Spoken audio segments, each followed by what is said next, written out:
Do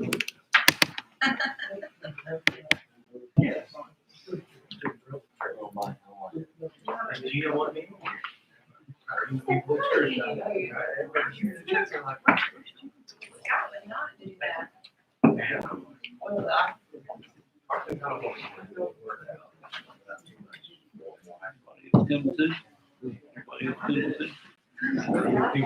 I hope so.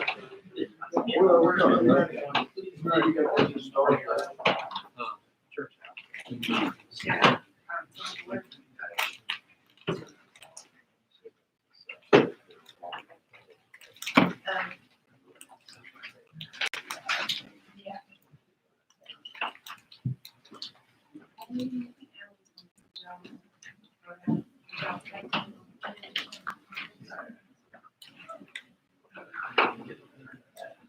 He what?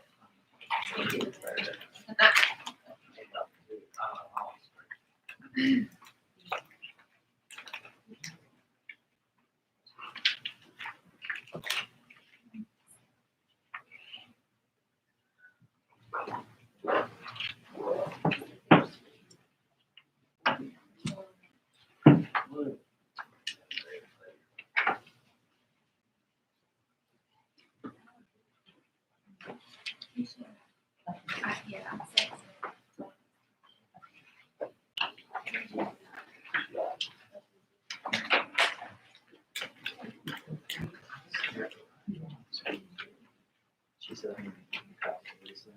Okay. So I'm gonna hold on. Okay. All right. Thank you.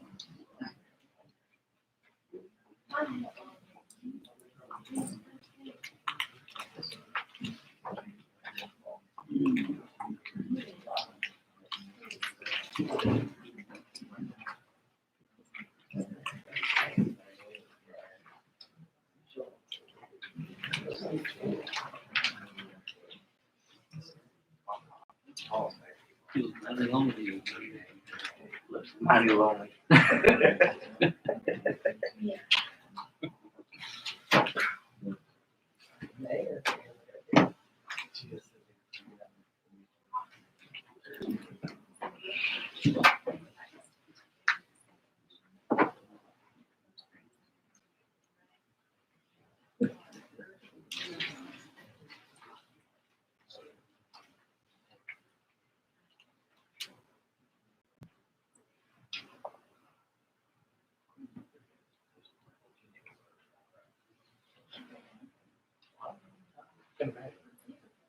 Anybody that's planning to speak tonight, be sure you sign in on the register before you sit down.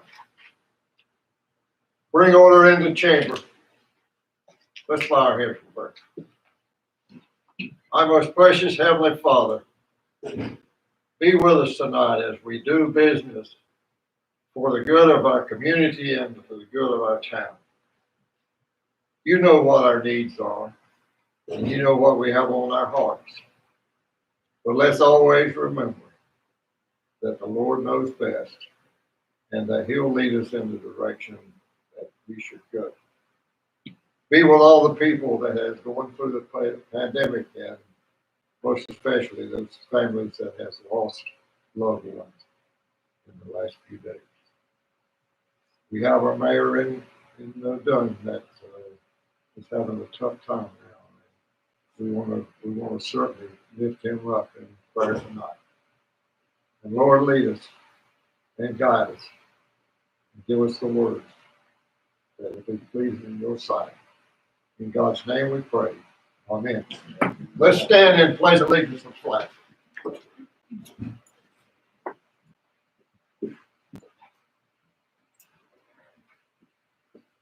I pledge allegiance to the flag of the United States of America and to the republic for which it stands, one nation, under God, indivisible, with liberty and justice for all.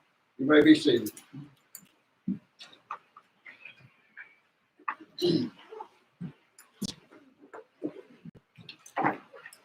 I'll entertain a motion to approve the agenda as presented. Any discussion? All in favor say aye. Opposed, no. On the consent agenda, I'll entertain a motion to approve the consent agenda with A through L. Any other discussion? All in favor say aye. Opposed, no. Public comments. I meant to change the proclamation. We're not going to present tonight. We have it, but we're not going to present. We're going to wait until the day of National Police Week, and I'll present it to the police department at that time. Public comments. Individuals wishing to address the board are asked to provide their name and address for the record. Anybody that needs to come forward, state your name and your address. Nobody coming, we move on to the department report. Does any of the commissioners have any questions or comments about the department report? Mayor, if I may, we had to address the update from the Benson Advisory Board. Yeah, that's everybody should read that and get up to date on it. In fact, I sat down and read all the reports, and I commend the department heads that put these together, and it's very informative as to what's going on. And you know, we can't be everywhere every time, all the time, but that'll give us a good idea of what's going on in our town. Okay, we're down to public hearing. RZ 2021-03. Good evening, Mayor and Commissioners. Good to see you all this evening. I'm gonna stick with the presentation. Is the microphone on? RZ 2020 or 2021-3. Here, is your microphone on? Yes. Okay, I'm sorry. Is that better? Okay, thank you. So the rezoning request at West Main and North Wall Street, RZ 2021-03, is a continuation from last month's public hearing.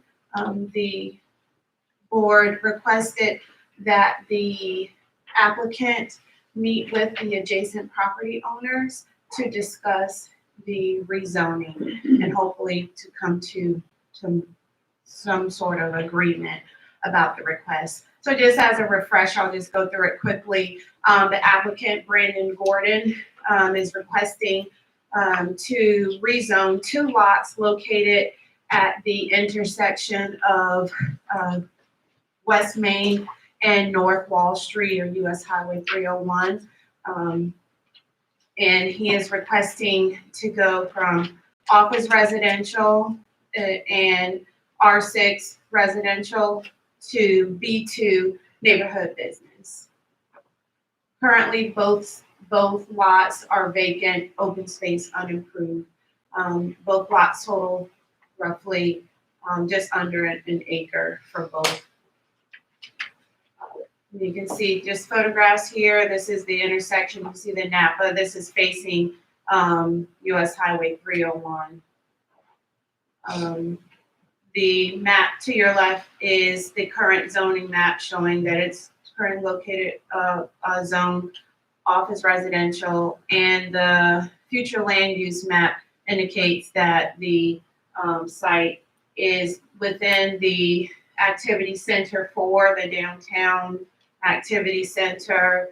Is also identified as commercial or high density residential. And so some of the uses within the B2 neighborhood business would be office, general, neighborhood retail. The B2 district is primarily geared to serve the adjacent residential properties. It's intended for the commercial uses to be low intensity, unobtrusive, and conducted at a scale and density comparable with the surrounding neighborhood. The approval criteria, consistency with adopted plans and policies. This request is consistent with adopted plans and policies. Suitability of the subject property for uses permitted by the current versus the proposed district. It is in staff's opinion that it does meet these criteria and all criteria.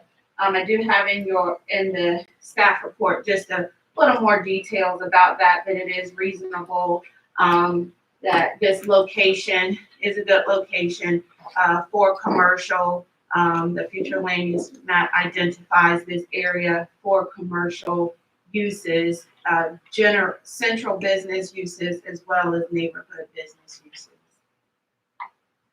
And so the applicant held the neighborhood meeting on March 26th. It was a Friday at 4 p.m.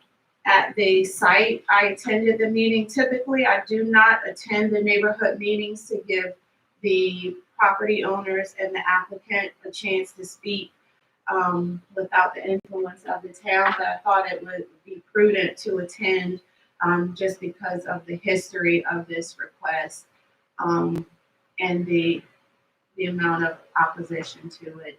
And so I did attend and observe and even answered a few questions for the participants and the applicants.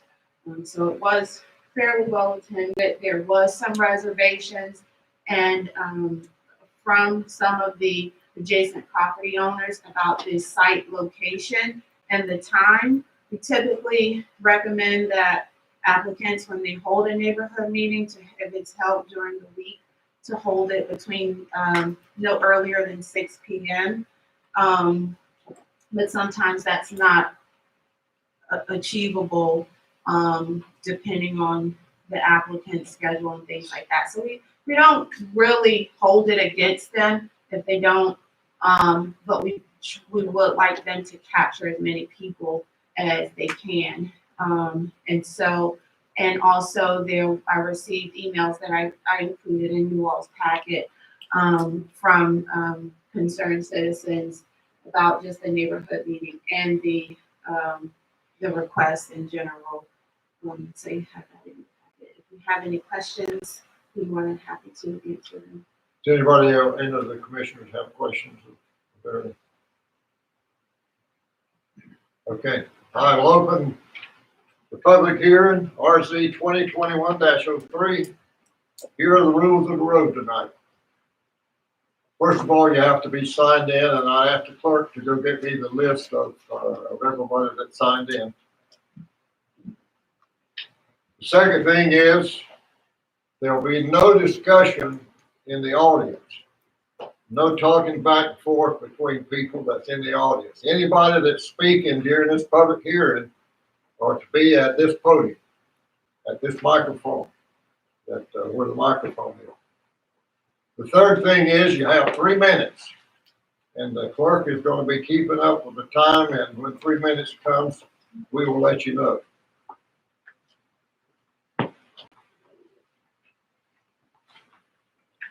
So I open the public hearing. Anyone that is in favor, come forward. RZ 2021-03. How y'all doing tonight? All right. My name is Brandon Gordon. I live at 204 North Farmer Drive. I'm the applicant for this rezoning. So we were asked to have a neighborhood meeting. And when we did have a neighborhood meeting, the main questions that were written down and asked was if we were planning on selling the lot, how much we would like to sell it for, and has it been marketed in any way? These aren't questions to me that are concerned for one's own property value, but more concerned of purchasing this property to do something with it. So with that being said, I went through every business in town and tried to get as many petitions as I could signed. I did not have one person that said they were not in favor of this rezoning. I had several people that just didn't want to be involved because they didn't want to be involved with the politics of Benson. Most people that did sign it, they wanted a restaurant. That has nothing to do with why we're here tonight, but they're eager for something new to come into Benson. They don't care what it is, but we've got around 40 signatures between paper and an online petition. We had a neighborhood meeting in downtown Benson, and it was on Facebook Live. So we reached as many people as we could. We contacted residents and businesses of Benson, and we didn't have any opposition other than the Bessons and the Oglesby. So with all that being said, I didn't find one reason as to why we shouldn't have it rezoned, as to why Benson shouldn't push forward for anything better and new and to drive more business here. And that's where I'm at. I can answer any questions y'all have. Thanks, Brandon. All right, I appreciate it. Thank y'all. Anyone else that wants to speak in favor, come forward. Anyone else that wants to come speak in favor, come forward. Anyone that wants to speak against, come forward. Give your name and your address. My name is Becky Best. I live at 209 West Church Street here in Benson. I am opposed to the rezoning of the property in question. I am opposed, first of all, because I live 150 feet from this proposed B2 zone. When you live that close, you are going to be affected by whatever business goes there. So I'm concerned about being affected in terms of noise, traffic. I'm concerned about strong lights, possibility of 24/7 open access to the public. I am also concerned about the town of Benson and its capability for handling those things, for handling the traffic, for handling the noise, etc. As commissioners, I would hope that your biggest concern is Benson and its future. It really scares me to think that a commissioner would literally rezone this property to B2 without knowing what would go there. B2, when you look at all the possibilities, has some possibilities that I don't think you want for Benson. The corner in question is probably the corner in Benson with the highest visibility. I doubt there's another corner in Benson that more people see every day than this one. Are you willing to give carte blanche to an owner, or in this case, an applicant, to put whatever there? How are you going to control that? You can't. Once you have zoned it for B2, Mr. Gordon has told us he has no plans for a particular business. It doesn't fit in with his agenda right now. He has no intentions of a certain business to go there. So when you vote for B2 tonight, if you do, you are voting to let Mr. Gordon make a choice of what goes there. If he had a plan, if we could see what his intentions were, we might decide that the noise, the traffic, the effect on the infrastructure of the town, that all of those things would work. But we don't have a business in mind. So when you give this plot of land, thank you. Thank you, Becky. Anyone else that's opposed, come forward.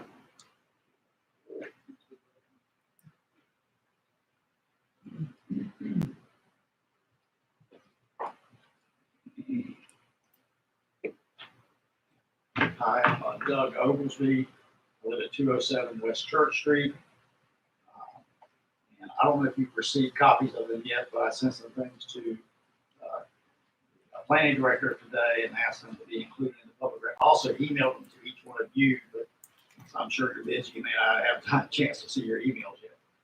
The first thing that's included in there is a petition against rezoning, this rezoning quest.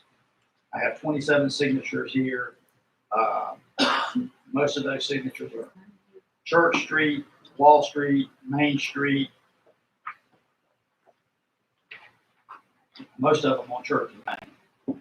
So most by far of the residents that live around this property, the residents that live around this property are opposed to rezoning. They're not opposed to development.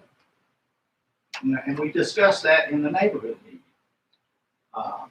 In fact, I gave, which is also included in this, I gave Mr. Gordon a letter that said, when you had a neighborhood meeting, I gave him a letter that said these are things that I would be personally okay with. There were only 4 things in that B2 thing that I was opposed to. I don't want to see a convenience store gas station that's going to be there potentially 24 hours a day. I don't want a restaurant, especially a fast food with a drive-through, even though there are restrictions on where drive-throughs can be. I don't want, which is included in B2, I don't want self-storage units. That certainly would not be an appropriate use, I think, for such a high-profile location. And then the final use there that I would oppose, which would be permitted but would require a special use permit, is a tattoo. Anything else, I said fine. In fact, I told Mr. Gordon, I said, have you considered like a doctor's office or a law office or some kind of general office like that? There's been some requests for things like that in Benson in the past. I mean, there was a request to build one where the old Tasty Freeze is. We had not explored any kind of option like that. And I told him, I said, if you would do something like perhaps even mixed use, where you had office and retail on the bottom, apartments or condos on the top, I said, I'll bring my shovel over and help you break ground. We're not opposed to the land being developed. We're just, as it was back in 2019 when this came before the board, we're concerned about the uncertainty and the broad width of things, the breadth of things that could be allowed under B2. So I have this petition with 27 signatures of residents that will leave with the clerk. And then I also have my own notes from the neighborhood meeting, which I shared with you, and I included in that the information that I gave to Mr. Gordon that day. And then finally, I have, that's 3? Okay. And then finally, I have some other issues or concerns, which I hope will be a part of the public record, that you will take a look at and take into consideration. Thanks, Doug. Anyone else to come forward opposed? Anyone else to come forward opposed? No one coming forward. We close the public hearing. Is there any questions that the board has of? I don't so much, Mayor, have a question. I do have something that I would like to say. I certainly agree that that corner is the most looked upon corner in town. When people are coming into Benson, they see that corner. During the holidays, this past Christmas that was here, had several people from out of town call me and ask me what was that mess up on that corner. It was embarrassing to the town. It was embarrassing to me as a person, because I've lived in Benson all my life. And when you see stuff like that strode on a corner, I can understand the residents wanting to know what is going to go there, because what was there was not very pleasing to me, nor people that were coming in and out of town. Now, when I first got on this board, I was told that I didn't have the right to ask the person what they were going to put on their property. So that's why I'm not asking you tonight, but I certainly object to it. Am I allowed to make a comment? We've closed the public hearing. Any other comments from the board? I've got a question for Aaron, if I'm allowed to ask Aaron a question. Yeah. One of that, I don't like the word accusations, but one of the accusations that was sent out in an email today to all of us by Mr. Goldsby that we did not properly advertise the public hearing. And I'm asking you that it was accused that we did not follow our own policy by doing so. And in order to protect ourselves from the legality issues, I want to know that we properly posed this public hearing in accordance with our ordinance. Yes, we did. So what, Mr. Oglesby specifically, stated was the public hearing sign that's posted on the site. And the one item that's not on there is that it doesn't have a case number. And so if we were to print these placards for every case, that would be money that we would be spending and discarding. So it does not have the hearing number on it. However, our ordinance does say that if a bona fide effort has been made to notice and publish letters, we published 3 times in the newspaper of general circulation with the News and Review. We send letters out to the adjacent property owners within 150 feet, and we post on the sign. Now, even the posting, it says it in our ordinance. However, we go above and beyond with that because it's not required by general statute. But again, it does have the information on there, such as there's a public hearing and a phone number and the town's website. It would be very costly to the town if we had to reprint every time the hearing number. But if someone wants details about it, just by the nature, and we post it at least 10 days before the hearing occurs, which is in accordance with our ordinance. So the one thing that's lacking is a hearing number. It does not invalidate, per our ordinance, invalidate your efforts if a bona fide legitimate effort was made. As far as, I believe he referenced the neighborhood meeting. A neighborhood meeting is required for rezoning if it is inconsistent with the plans and policies. This request is not, so he was not required to. We can suggest it, and I often do suggest that, not just for rezonings, but anytime, as I've learned over the years, certain cases, subdivision reviews, sometimes rezonings can be controversial. So I always tell applicants, it's in your best interest to have a neighborhood meeting because of the history and what I've seen in town. But we can't require someone to do something that's not in the ordinance. We can ask them to do it. And just as with your request to have the neighborhood meeting, the applicant complied, although he was not. So we did follow our ordinance as it is written. Mike, does Brandon have a right of comment on what somebody else said? It's not a quasi judicial hearing, so he doesn't have a right to confront witnesses, like you would in a special use permit application.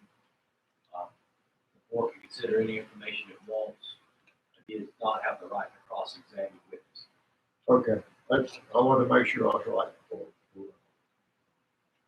Any other questions of the board? I'll entertain a motion. Right. So you had 27 applicants that all people, where is that copy at? I'm sorry? So it was some people that signed the petition. It was 27 more people signed against it. Is that what you're saying? No, what I said was the applicant. No, I'm not asking you that. In that petition. Let Doug come back to it. I believe Mr. Oglesby, had a petition that he, That's what I'm. he emailed today. And he wanted, it was emailed this afternoon. I instructed him to, if he wants it to be included in the record, to give it to the clerk so that it can be included in the record. So that was sent out this afternoon.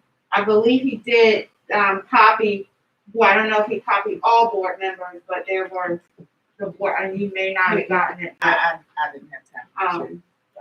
But I believe it was a signed sheet of paper with people that were stating they were opposed to it. And did I understand it was 27? According to what- Mr. Oglesby, yes. There was also signed petitions on the other side.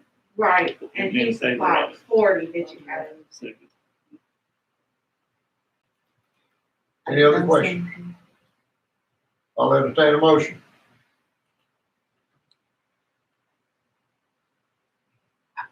This is my motion that and how do we do this? Are you want to deny? Yes, I do. Okay, so you would say that, the Board of Commissioners adopts the statement of consistency and Okay. determines that it is inconsistent and Okay. it is not reasonable in the public interest, hereby granting or hereby denying. I make a motion that we deny the request based on to adopt a statement of consistency and find and determine that case number RZ 2021-03 is inconsistent with the adopted goals. Now, which one do I use? Consistent or inconsistent? Inconsistent. Inconsistent with the adopted goals, objectives, and policies of the town of Benson, and is not reasonable and in the public's interest hereby granted. Deny. I guess you Denied. We have a motion to deny the request on 2021-03. All in favor of the denial, say aye. Aye. All opposed? No. All right. Hold the board. All in favor of the motion, raise your right hand. 2. It's 3. All opposed to the motion, raise your right hand. You not gonna vote? You don't know. Again, you're in favor. All right, let's do it again. All in favor, raise your hand. Okay, it's 3-2. The motion to oppose is passed.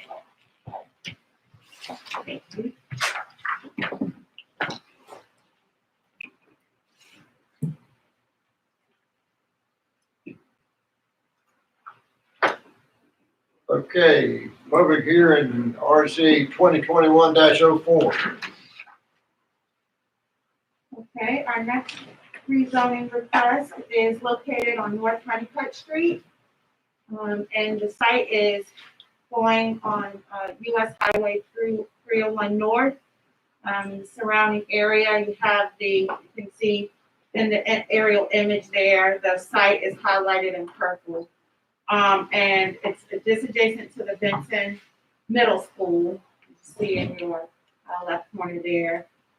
Surrounding uses are predominantly open space, vacant farmland. The property owner, 550 Cash LLC, would like to rezone just a portion of the site that's closest to North Honeycutt Street. It's currently zone B2 neighborhood business. They would like to rezone 6.7 acres of the 12.13 acre tract to R11 residential, which is our medium density residential district. Just a few photos kind of give you an idea of the site. You have the Benson Middle School, the largest landmark there. And then really, this is North Honeycutt Street going back into town, facing back into town. And you'll see in the third photo, a couple of homes. So you have some single family homes in the area, but it's predominantly open space. You see on the current zoning map that it is surrounded by R11 zoning district, but for the B2 that fronts on US Highway 301. And the future land use map has identified it as commercial. And so the request is, it's inconsistent with the future land use map, but it is consistent with the comprehensive land use plan, as well as it's consistent with the current land uses that are surrounding the site. Because the owner is only requesting that 6.2 acre tract, a portion of the tract, that the planning board voted unanimously to recommend approval, and staff recommends approval. There are not many uses in the R11 district. You have single family dwellings, adult care home, park open area. It's really geared towards residential development, requirements of protect existing neighborhoods from undesirable uses and residential conversion, and to encourage higher quality development and to ensure greater environmental protection. Open space subdivisions are permitted. So this request to go to R11 is very consistent. And that's all I have with your approval criteria. It is consistent. It is reasonable and in the public interest. Planning board and staff did not have any issue with this request. I'm happy to answer any questions. Do you have any questions? And our utilities extend all the way down Honeycutt Street. Sewer and water. I don't believe they extend. There's some questions on if it extends, and I believe we would service it. I don't believe that extends that far. I believe it stops at the middle school, if I'm correct. I always have to lean towards Tim on that, but if you look at the map.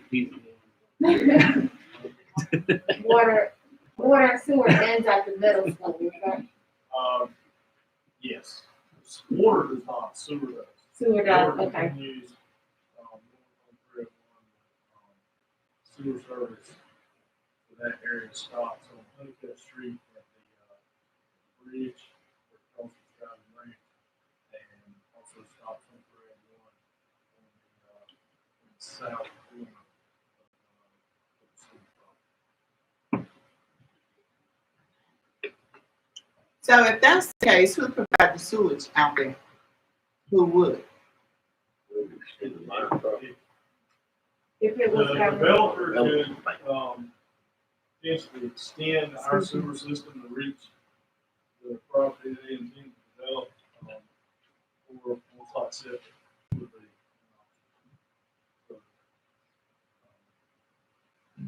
That's the only two options. There's no existing system in place. Any other questions? I open the public hearing.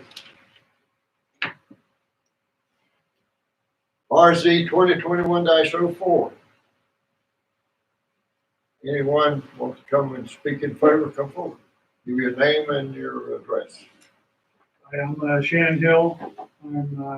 Address is 3334 UC Highway 42 East Clayton. I'm the owner and applicant. First, I want to thank Aaron for all their help in getting us to this point, and the responsiveness and help. It's been great. What we'd like to do here is, I'm not sure how that got divided by Honeycutt Street, but we'd like to put that parcel back together with the adjoining parcel. Residential is surrounding all of that, and bring single family houses close to the school there. Keep the property that's fronting 301 as B2. How many houses are you proposing to go in the area? like the discussion earlier, it would be dependent on sewer or septic service. So still in the discovery phase there to try to figure out what's the. Do you know what the possibility could be? I don't at this point. So it all, I mean, it's all dependent on soils, of course. If it's septic, if you can bring sewer service there, of course it would be.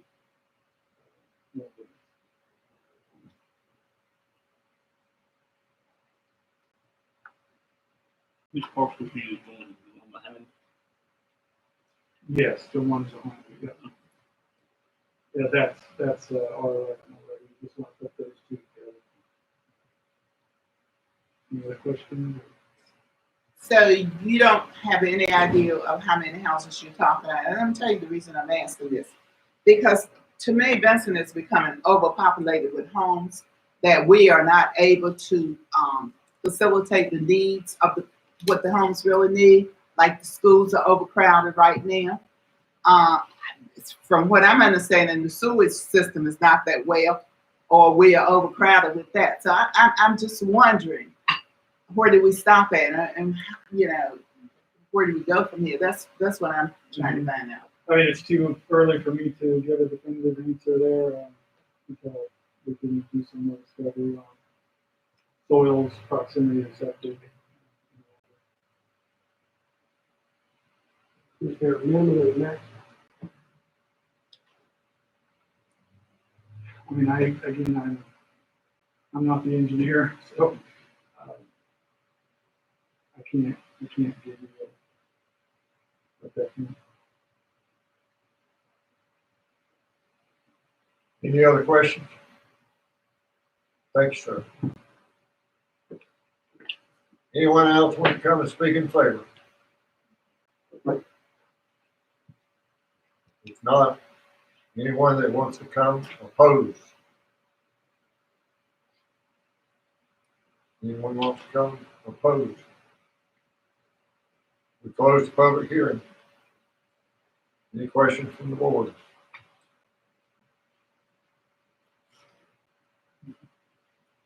I'll entertain a motion. I have a question here.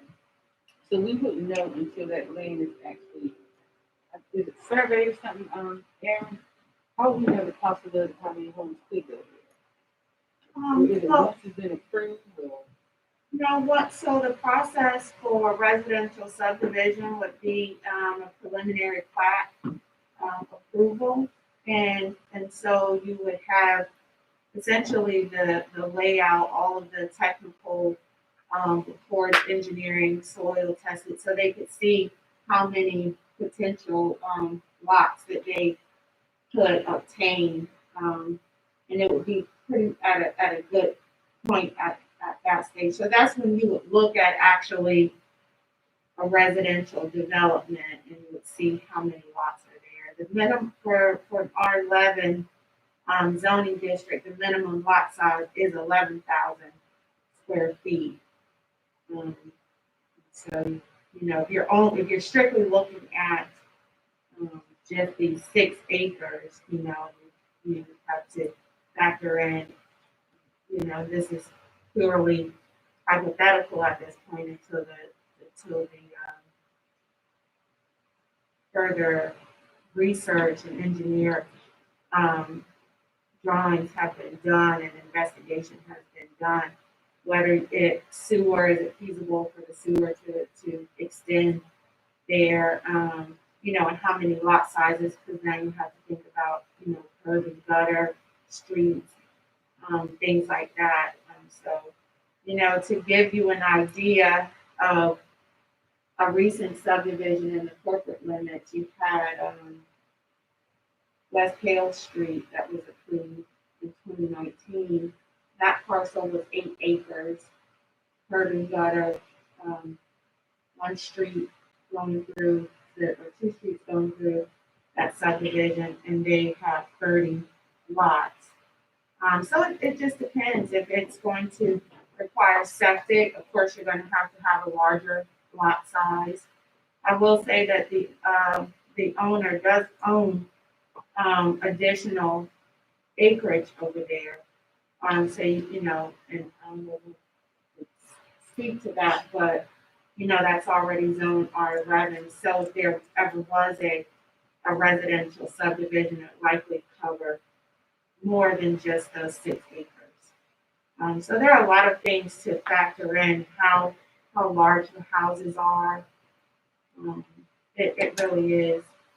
We're really just looking at the land use, and if it makes sense to have R11 there versus B2 at this point.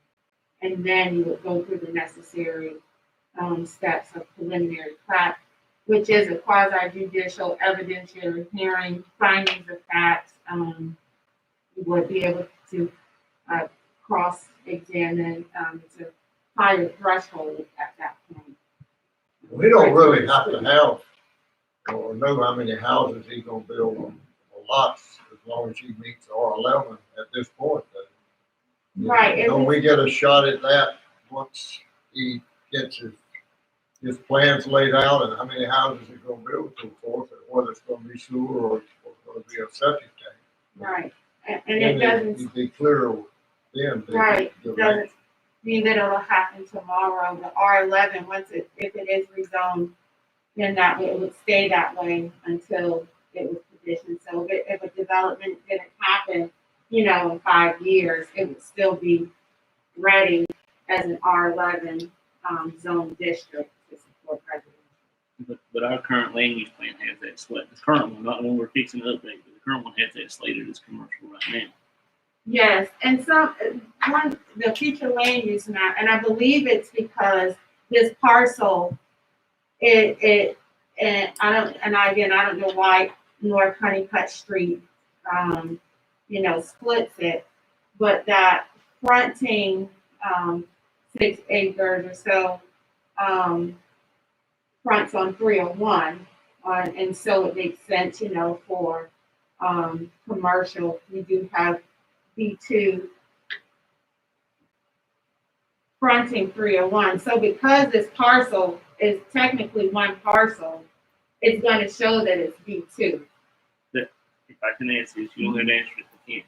That yellow parcel behind her that he was talking about combining it, that goes out to Woodland Road. Mm-hmm. The same owner owns both of those parcels. Is that correct? I'm just going to tell you my concern. Are we up to opinions right now? We just saw, and we see it increasingly harder for us to create more commercial property in this town versus moving it to residential. And the more homes we put out there, the more increasing. And I believe our next one is going to be one right there on Woodland Road, if I'm not mistaken, to maintain commercial property there.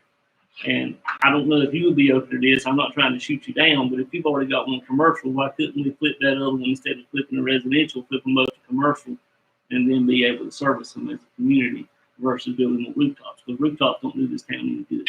They don't pay for themselves. That's just my opinion. So you're saying that you could keep it as commercial? Absolutely. When you've got a vacant land behind it that you could put it commercial again, and why are we not hearing the switch to R11 behind it to B2? That way they both match up to B2 if that's what our land use plan is. Because right now you're telling me that's if we change it back to residential, that's inconsistent with what we've got. If it is successfully rezoned, then you have effectively amended your future land use map. He's asking just for that portion on North Honeycutt Street and to leave B2 front, that's fronting on 301. So whenever something is inconsistent with the future land use map, once an act of the board has taken place and rezoned it, now you've amended your future land use map and it now is consistent. I looked up, my understanding is correctly, all of them, says 11,000 square feet, isn't it? Yes. The acre is 4,300 feet, and 1,100 square feet. 43,000 That's 4 houses. The maximum I asked for is 4 houses. density. If everything turned out perfect, and they had all the soil right and all the sewer right and all that stuff, like They put 24 houses in 6 weeks.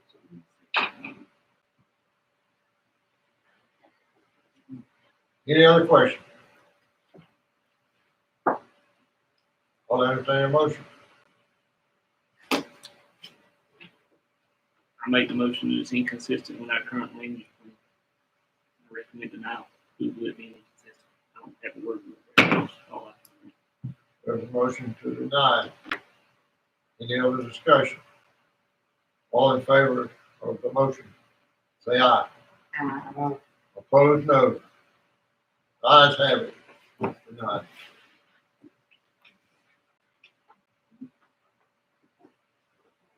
Okay, so we're going down a little further. RZ 2021-05. Okay, so this site is pretty close in proximity to the request we just heard. This is at 1732 Woodman Road. The applicant and property owner would like to rezone this property from R11 to B2 neighborhood business. Former use of that property was the Civic Club, Whitman of the World. It was there for many years, I think since the 1970s. Some images of the site. You have the building there in the top left corner. You have Whitman Road. Facing in that direction is Interstate 40, so it does dead end at 40. The surrounding uses in that area are residential, open space, farmland, and single-family dwellings. So you do have current zoning map is R11. Everything in that area is R11, single-family residential, medium density. The comprehensive land use plan and the future land use map identifies this area as residential for medium density. So the request is inconsistent with the comprehensive land use plan as well as the future land use map. The planning board heard this request and they deliberated on it. They voted unanimously to recommend approval because of the former use that was on the site as a civic club. It's a building, there's an existing building on the site.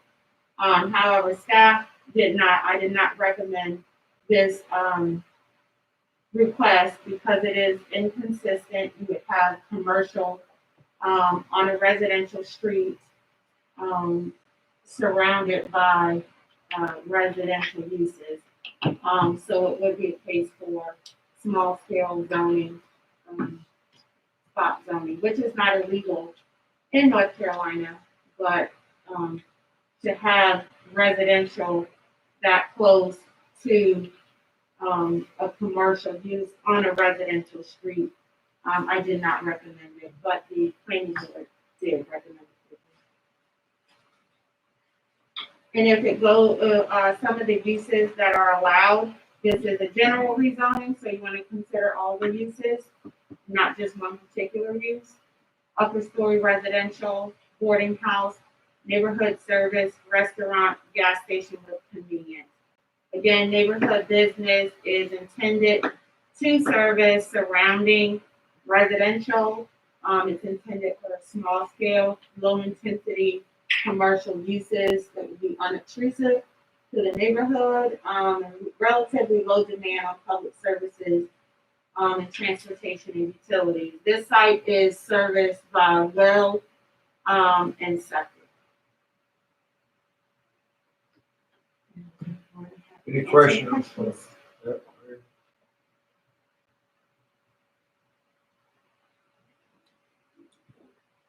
We open the public hearing.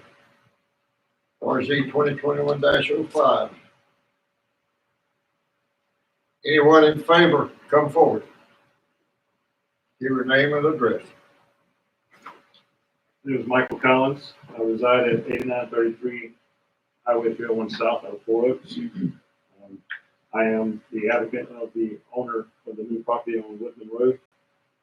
The biggest thing that I'd like the board to understand, if any of you've never been step foot on the property or even in the building for that matter, even though it's been since 1974, is it is a 2,800 square foot slab center block building that's been maintained very well by the Woodmen of the World Lodge. And having said that, the ability to transform it to a residential is almost impossible or very costly, or even would have to tear down a historical building to do so on the residential part of it. So, which is really want to do the B2. It has 1 acre exactly of land, plenty of parking if that were necessary. We'd be more than happy to do any buffering that the board would suggest without question. As far as it being a residential road, I like to understand it as a dead end road. We have had our meetings with all of the surrounding neighbors. We're all in favor.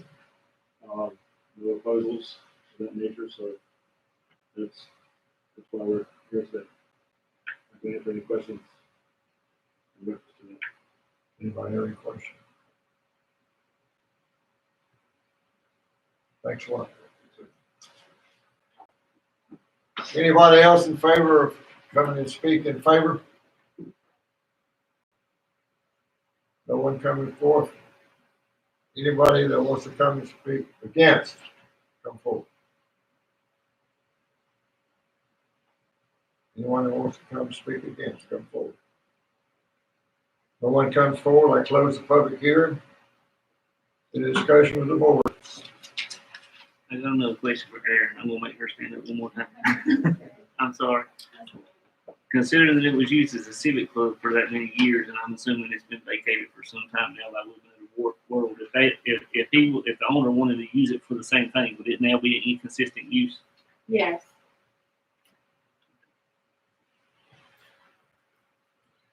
I make a motion that we approve to rezone it and find it consistent. The adopt the goals, objectives, and policies of the town of Benson and recommend approving the zoning change to B2. Any other questions? All in favor say aye. Aye. Opposed, no. It passed. Thank you. That's all I have.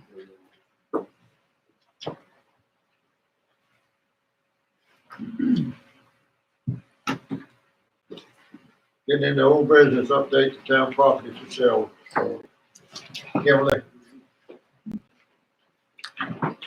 Good evening. I'm here tonight in regards to 302 West Woodall Street.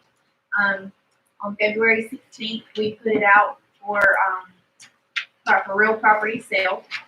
There were a total of 8 bids on this property. 7 of them were upset.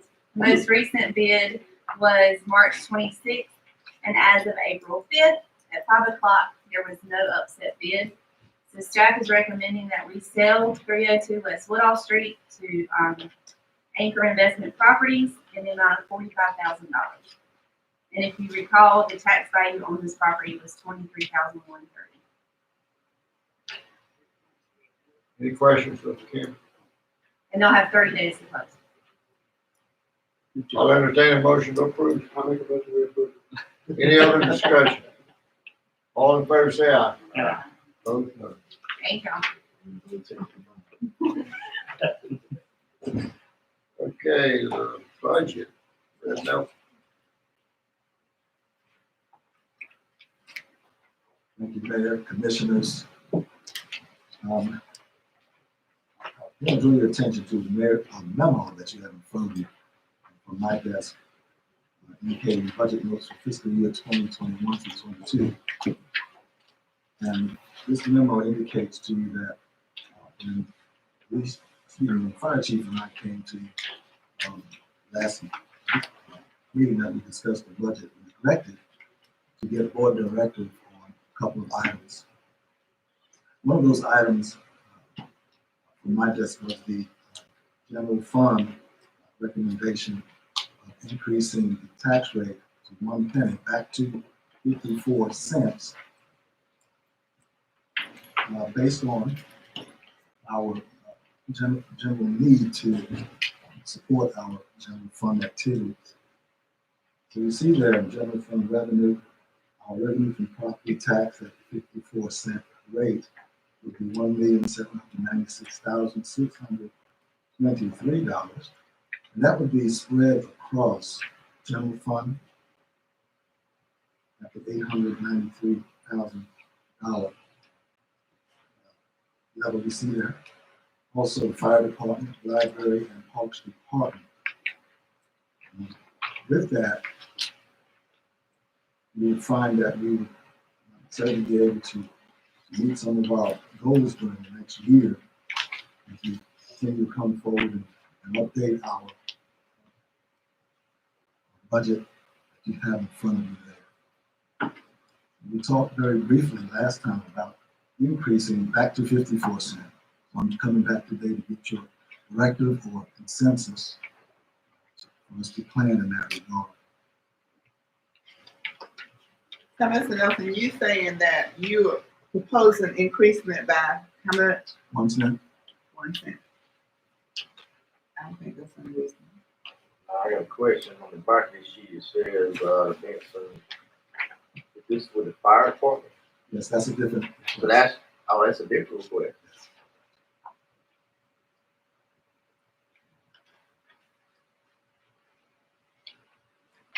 Anybody have any questions for Fred?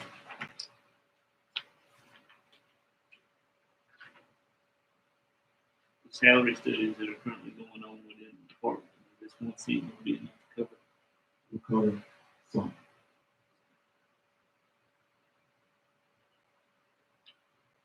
Are you looking for them to vote on this, or is this what you recommended for them to study for the next meeting? That would be up to the board if they want to. I want to know what everything's going up before. We just want to know that we can plan toward the 54 cent level. And that would make some of our computations, even we had going on at the 5 o'clock hour today, be a bit more stable as we come back to you with our revenue and expenses for all of our departments. Those numbers are very fluid right now. And so if we have your consensus, I believe we can move ahead. So basically what you're saying is that you would like to have the approval to at least plan around the 54%. Is that what you're saying?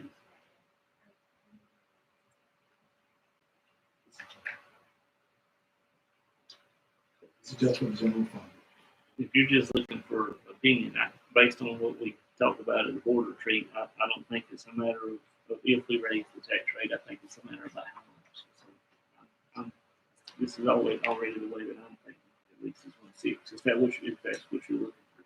Yes, sir. We certainly agree with that assessment. We're at the point where we're going to have to make some real investments across the board as it relates to our budget. And as we come to those discussions, our team will certainly apprise you what those items are. So you're giving him the authority to go ahead and figure his budget on 54 cents. I don't think we'll be able to balance it unless we do. Make a motion. I don't think we need a necessary motion, we just need a head nod that, yes, this is gonna fly. We don't wanna get to June and we have to reduce it by a penny. Well, that's what I was asking. Do you want to approve them to move forward? I mean, Yes. Oh, I understand. I got you. But it's like Dean said, we want to know what the rest of the story I'm- is, or you Right, just that's what I'm voting on the. I'll vote no if I got to vote right now. I don't think we need to vote on the increase. I don't think we need to vote, I think we just need I- We to just have, need consensus To plan around plan on what the 54%. it. You It's have got to come back. Well, they can plan around it. I think we were all in agreement. I'll speak for myself. I felt like I was in agreement with everybody in this room that you were going to bring me a budget of what we needed to be able to function. If we have to reduce it, then it's on us to find a way to reduce it. So you got a hit on for me if that's what you're looking for. I need to. Thank you. I agree with my esteemed colleagues, and I will give you a head nod that I will reserve the right to change my mind. Thank you, Commissioner. And we will do exactly what the Commissioner said. Appreciate that. The next item, which Commissioner Plan had mentioned on the back page, there's a fire department penny or 2 penny tax. recommendation that was coming to you with. And the one cent would fund one position for the fire department. However, discussions with Commissioner Neighbors, we realized that we might have to change that around a little bit so that we can begin the process of having a full-time fire department. We're going into an era now where we've seen that there's going to be quite a bit more demand on all of our departments, but certainly on our fire departments and the southern community as well. And so, as you see before you, there would be some other adjunct increases that will go along with the Benson District 1 cent tax increases. That is what the board is willing to do this evening. That would be the Banner District and Hornet District as well. Chief and I would have to go before those boards and talk with them about why we think we need an increase for the fire tax. So, the 1 cent that you see there would generate approximately $33,270. For the 2 cent fire tax that you were willing to support, that would be $66,520 that would generate from 2 full-time positions. And then that total, should the other districts agree that 2 cent increase is most appropriate as we move toward a full-time fire department, and that would bring approximately $121,000. And again, we would like to get your consensus and approval to move ahead with that, as Chief and I would need to make some appearances before the board, before the district boards, before our next meeting comes up. Well, I think with all this building that is going on in this town, I think it's coming to the point that we're gonna have to have full-time people on the fire department. Certainly if we're planning all these houses, then we need to be looking toward the future for a full-time fire department. So yes, I agree to do that. Would you agree with one penny or the two? No, 2, you might as well get 2. So that would put us 2%, at- yeah. put us at 56. I met with the chief today for about an hour to talk about this. Maybe a little over an hour, I can't remember. Can I talk about that, Alan? You okay if I talk about that? Yes, sir. Okay. I can tell you, y'all know this is my background, so I'm going to tell you that my concerns are this, and I don't want this to be any fault of the administration of the fire department. It's just the fact that in this business, the volunteers are falling down. I think you've got 7 vacancies on his board right now. Is that correct? 7 vacancies? Is that what I read in your report today? 7 vacancies. This morning, I was not slamming the fire department. It's not my intention is, but I was told this morning that we had 3 firemen waiting in a truck, and they got dispatched at 4:30 this morning to a burning house fire, and there was no driver there to drive the truck. So after meeting with him and discussing it, if you're looking ahead and off for this, I think with the announcement that came out last Monday, the fact that we're adding more industry in this for us to move toward that, at least having that 1 driver per day, that would give us 1 driver 7 days a week, 24 hours a day. I would recommend moving forward with the 2 cent increase to cover that. If that's what it takes to protect that, that's one of my top 3, and that's safety. I don't mess with that. What's the probability of getting that grant out? I'd say 50-50 right now. Until they don't start awarding until May, it's gonna be a 2-month process. How's that gonna affect the budget if you get the grant? Best case scenario, if we award the grant, It'd be free. It'd be free if we got the grant. Safety grant would cover 100% for 3 years. Yeah, well, I hate to see us raise taxes for 2 cents. Then the grant comes in and that lasts 3 years. I hate to see us don't. After 3 years, you'll have the revenue. Because you got full-time people you can train to drive the truck. I mean, you should never be without a driver for the truck. I don't think you understand what it takes to become a driver. Well, I do. It takes a lot of training, and you can't, if you don't start today, you won't have it next week. You won't I have don't it, think we got time to won't sit have back it in and a wait. year, you won't Right. have it in 5 years if you start training today. I don't think we got time to wait. If my house is burning, I'm gonna drive on truck. I would hate to see us not increase it and then not get the grant, and then we'll be stuck where we are. And I don't want to take the liability of somebody getting hurt. I appreciate your comment there, Commissioner Neighbors, because as the team is discussing these various department budgets and thinking about the future, we have to commit ourselves to not, I hate this term, thinking outside the box. Play on a bigger playground, maybe, I don't know if that's a better analogy. But the main thing being that if we don't make some moves now, we're gonna be swamped in a lot of areas. And this is one of them. This is one of the most serious ones in terms of safety. So I appreciate your comments there. I got a question. Sir, This is to put a driver for the truck at night time, correct? Or basically, They would work like I work, the ABC shift. are they gonna be pulling first responder trucks? not sure about that. Chief, would they be calling first responders? Yeah, whatever call comes. Well, if you'll be in a situation if they're out on first responder call, they have to call for a structure fire, he's committed that medical cost. No, we can always change it. We can always change up our, what we take to the first one. Which is, you know, things. Is he gonna be waiting on, Things to be worked out. is he gonna be waiting on volunteers for medical responder calls, or? I don't think. I think, one person will need somebody that goes and meets here, I think would be good for that. Now, obviously, on the first part, we still have to wait for people to get there, anyway, but have one person that says.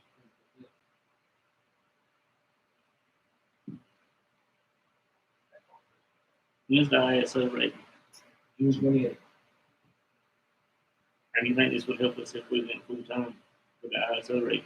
Do you think we'll be able to get money back to the citizens via insurance? With the rate in June, knowing that 5 years, we come back and hear that. We're kind of fixing there. And where we were at, prior to last time, that we should be able to drop. We're not to that point. We get this time. If we get it on rotating schedule, we come back every 5 years. And that's what we do. I'm just gonna say this, and I'm going to push after this, I'll leave it to the board and to the chief and the manager. I asked Alan today to compare us to other communities around us. It's on the sheet right here. I know that Selma's a full-time, 24-hour fire department. I've got some of that, if you got any questions. I would love for you to not know that. And my question, I asked him, my justification, I'm not seeing this yet, so we'll pick one, would be, we've got 28 volunteers right now that are servicing a lot more money and property values in a lot of these smaller departments and smaller towns, I think, that are. The only number I don't have, we could not get Selma's, in town You could not get that. No, today. we should have it tomorrow. Yeah, they promised it came It's tomorrow. inside of it. I did, but they had a funeral today. Sorry.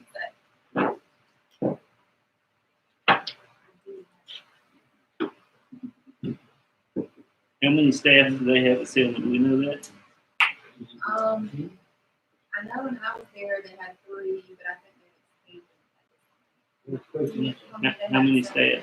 So they have 9 full-time, 3 20, we're looking to try to get one, they've got 3 24/7. But today they have a part-timer in the pay chief, and not, they pay one to be there at night. Yeah, but what's their tax revenue inflation? They're 2 cents higher than we are. It's on that page, it's 12 cents. They're As 12 far as cents. their budget compared to yours, That's what, what's their budget compared to yours? I don't, that's why I say we couldn't get that number today. I don't, if, I can look at what their budget is. I'll try. Mr. Fred just asked me, I had the chairman of our banner board, last week, he's here, I don't know if y'all want to hear from him, to get their thoughts, because to me, this is takes everybody to play equal. If you can increase this, you got to go to the Banner Board and the Harnett County Board and ask them both to approve the increase as First well. step would be to get the banner board together for approval, then we got to get the letter signed to the county, for the county commissioners, and then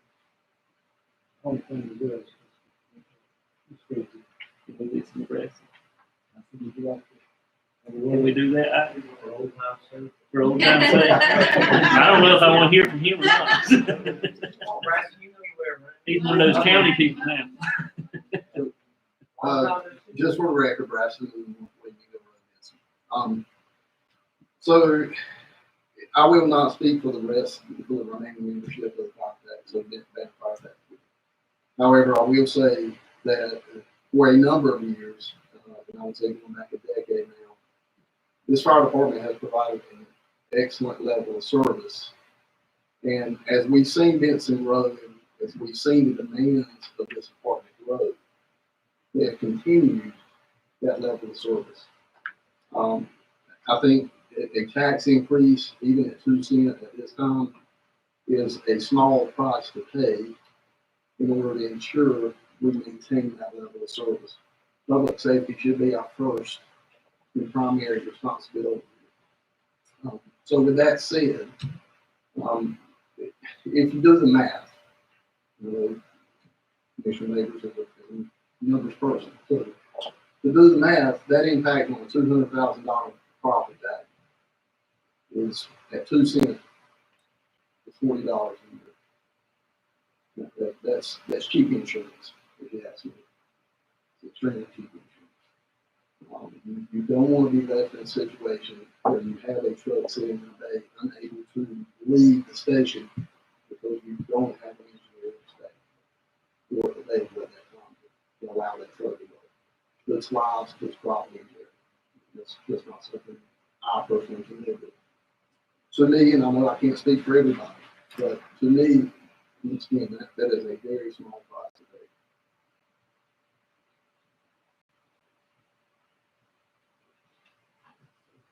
Thank you. Thank you. Good to see everybody. So does that mean the 2 cents is $40 on a $200,000 property? And another cent for a camera revenue that gives a $200,000 property cost $60? Yep, that's correct. A year. Are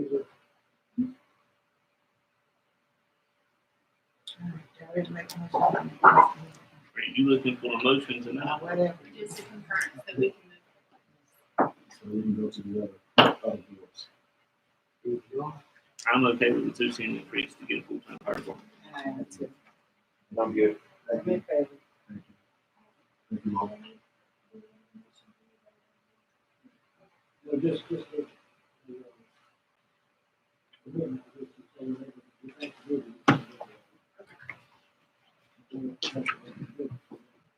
Thank you. That certainly feels better in terms of our plans for the future there. Mayor, is it all right if I go to the next item up? Is it all right if I go to the salary discussion? Yeah. All right. Thank you. I'd like to preface what I'm getting ready to say about the salary proposal. You might recall during the board retreat, there was a lot of discussion about salaries of our employees. What has happened over the years in terms of us planning to recruit and maintain a qualified staff and have people stay as long as Chief Gregory and Chief Allen, because they're dedicated to the town and the work that they do. And we as a board compensate them for what they do and their expertise, commitment, have the list of duties for the department heads in front of you. You know that their employees that work with them are just as energetic as you might gather from reading their duties list. So see then what's happening in terms of our growth, whether it be residential or commercial, whether it be small business or whatever. People are serving the Benson community at a very high level. Other towns see what our employees are doing for Benson. Believe you me, they want it. They're courting them almost daily. So our salaries need to be competitive, or at least, God bless you, getting to the point where they're competitive. Again, this is one of those areas where we have to make a commitment to our folks that serve the town, in this instance, so that we can be ready for the future. We lost 3 people this month. Next month, I'd sure hate to lose another 3 because they need to put food on the table. Next month after that, because they're not seeing that by July, that we're going to be making some salary adjustments. To show them, first of all, that we care about them as individuals working for the town. Secondly, that they're away from their families on call on the weekends, all kinds of issues. And they've made the sacrifice, some for many years. Now, I must be very frank here. I sat on the boards that kick the can down the road in terms of salaries for quite some time. We had a study in 2015 that we did not implement. And I wouldn't say that was the board's fault. I would not make a fault or declare a fault at this particular time, because that's not my point. My point is that you have people that are doing the work, they're doing a magnificent job. All we hear a lot of times is the complaints. You don't hear about the ones that's 16 feet in a ditch, in the middle of poop, trying to serve the community. You don't hear about the one that's being spit at and cussed at, trying to arrest somebody. These folks are doing it every day. So we'd like to bring to the board that after our HR director did a magnificent job doing some research and providing you have at your desk a list of classes arranged by grade. What we would like to do at this point is to indicate to you that if we were to move our folks into these higher rates of pay, that would be well worth almost $200,000 this year increase to keep our folks and to recruit people who are qualified already to fill some of the vacant slots that we have. So you have the salary proposal memo in front of you. Again, 55 full-time positions. You have noted here the change in salary for departments such as administration, maintenance, and wastewater treatment plant. I would ask you to take a look at the list of classes by grade, kind of digest those numbers if you would. And I would invite you to come and sit down and talk with us one or two at a time about individual salaries, if that's the kind of detail that you need to make a decision on adjusting salaries for town employees. You have also there salary comparisons by some of our local or surrounding towns, like being Four Oaks, Garner, Selma, Wilson's Mills, and Smithfield. And you'll see that for some positions, we're doing fairly well, but fairly well is not good enough. A lieutenant in the police department, for instance, at Four Oaks is at 43.7. Garner is at 87, at Smithfield is 57, we're at 57 also. That's not too bad. However, there are some positions you'll see that a bit further down the line, quite a bit out of whack. Our SRO officer, for instance, you see down there about 5 or 6 on it down. Orange is at 69,000, Selma's at 37, Smithfield's at 39, we're at 40. Almost in the middle, but not quite. We can do better. As we look forward to growth, as we look forward to increase tax revenue, as we look forward to even our current fee schedule being revised as might needs be, we realize that there's an opportunity for us to treat our employees a bit better than we have been able to do over the years. Now, we ask each other at our sit downs how we're going to pay for this. I'm sure the board has that same question. Right now, again, the numbers are few. Our expectation is that our tax basis, our fee schedules, our taking a hard look at the things that we might need to not do it this year and possibly that. Our people need to come right behind safety. People need to be neck and neck with equipment. You can't relegate them to the bottom rung and expect that we can keep them.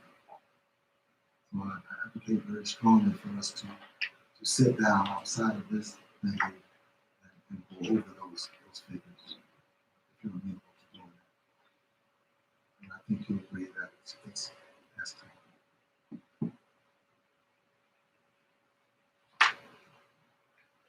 Does anybody have any questions for Fred? Maybe I better sit down with you. I'm telling you, y'all.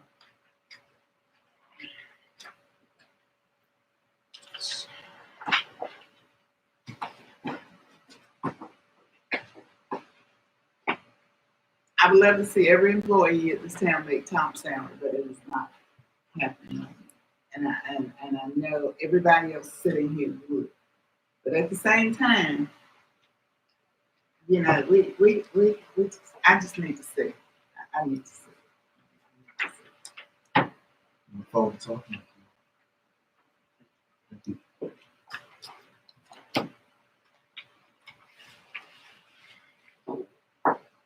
Consider the approval of the financials. Kevin Blair. Is Tim gonna be ordering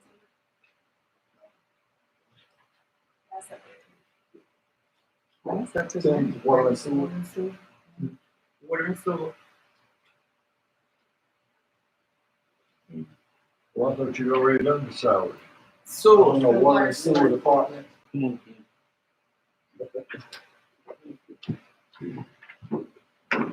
can't hear me. Thank you, Commissioner.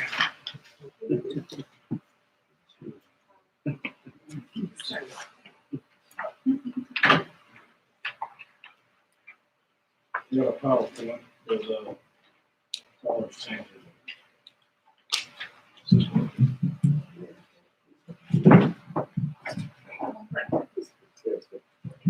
Sorry.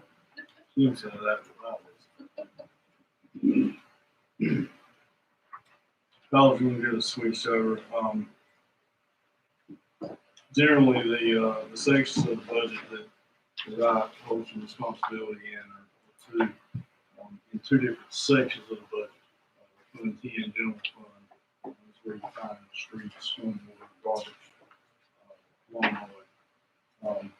And then section 40, or the 30 fund of the budget, is solely water and sewer functions. So we'll start in fund 10, general fund, and I'll move through this as quickly or slowly as you guys care to take it in. General fund functions that will fall under my purview are solid waste services, your garbage, yard waste collection, lawn care and streets mowing, and streets maintenance and stormwater.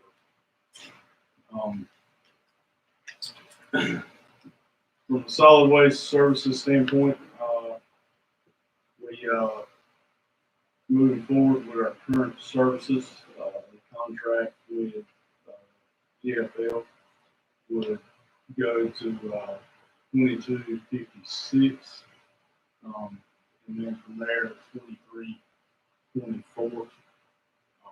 That's with the incremental increases in January. So we've had to move along with that anticipated increase that they make each year. Last year, we started capturing a portion of that fee for maintenance of the Porter Street Yard Waste Facility.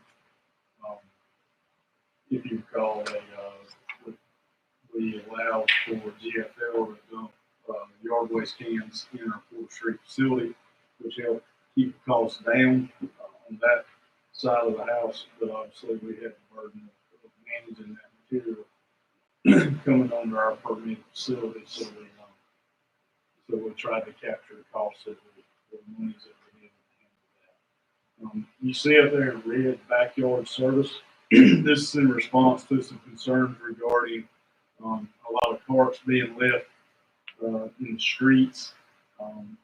This is not the answer, but just a one potential solution. It does come with an added cost, but what we got from GFL would be if we provided backyard service for every car, for every customer, that fee would be $37.58. So it is a bit of an increase, pretty significant increase comparatively, but that is one option for dealing with carts in the street, because basically nobody would ever have to take a cart to the street again. They would pick them all up from the backyard. Again, there's a little bit of an added percentage in that contract as well to manage Porter Street. Just for simple math, with current services option, I think it's a 4% addition that yielded 18,000. With a larger fee in backyard service, I think put 2% on it, it yielded 19,000.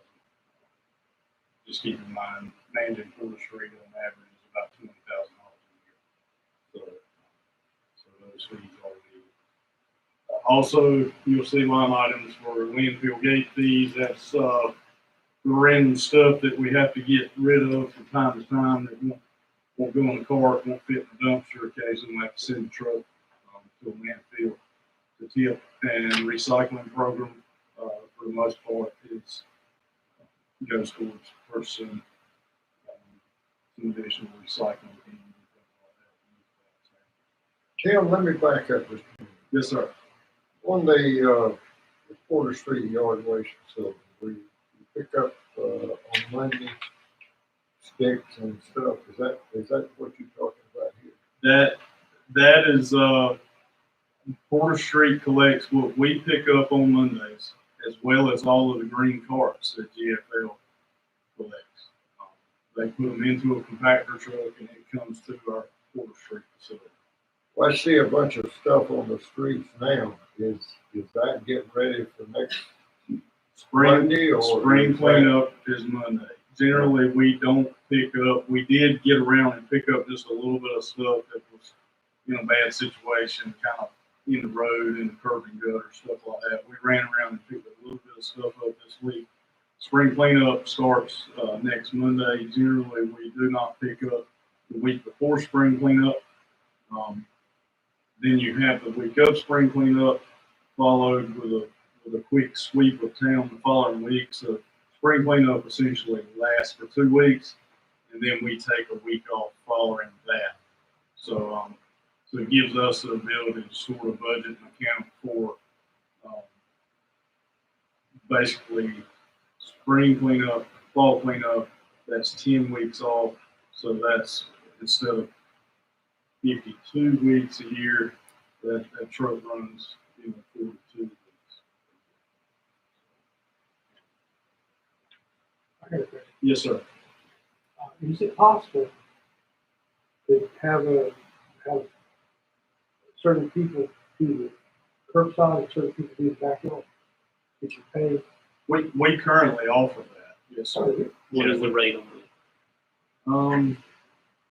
They give us, I believe, a better rate on townwide than what we see for individual service right now.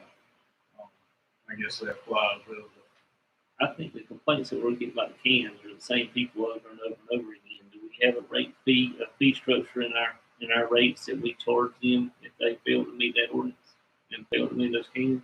And if we were to charge them that rate a few times every month, would it not be more advantageous for us to go out to them in the town and say, hey, we want to keep charging you if they don't do this every week, or you can pay this extra per car and you won't have to worry about it? Because I would assume most of the people that are leaving cars out are tenants. And landlords, if you charge enough landlords in this town, then you would be able to justify them paying that extra rate. The ordinance does require that residents take it back. Are you sure, is there a fine, How much is that penalty? It's $50. Each additional, Are we using that? No. We're not. We're supposed to do it. Last option. Keep in mind, there's a cost that comes with that effort as well. Basically there's 3 pickup days a week. The ordinance calls for it to be returned by sundown or by the next morning or something like that. 24 hours. So if they pick up garbage on Wednesday, we got to put a truck on the road and accurately assess who didn't move their carts in on Thursday.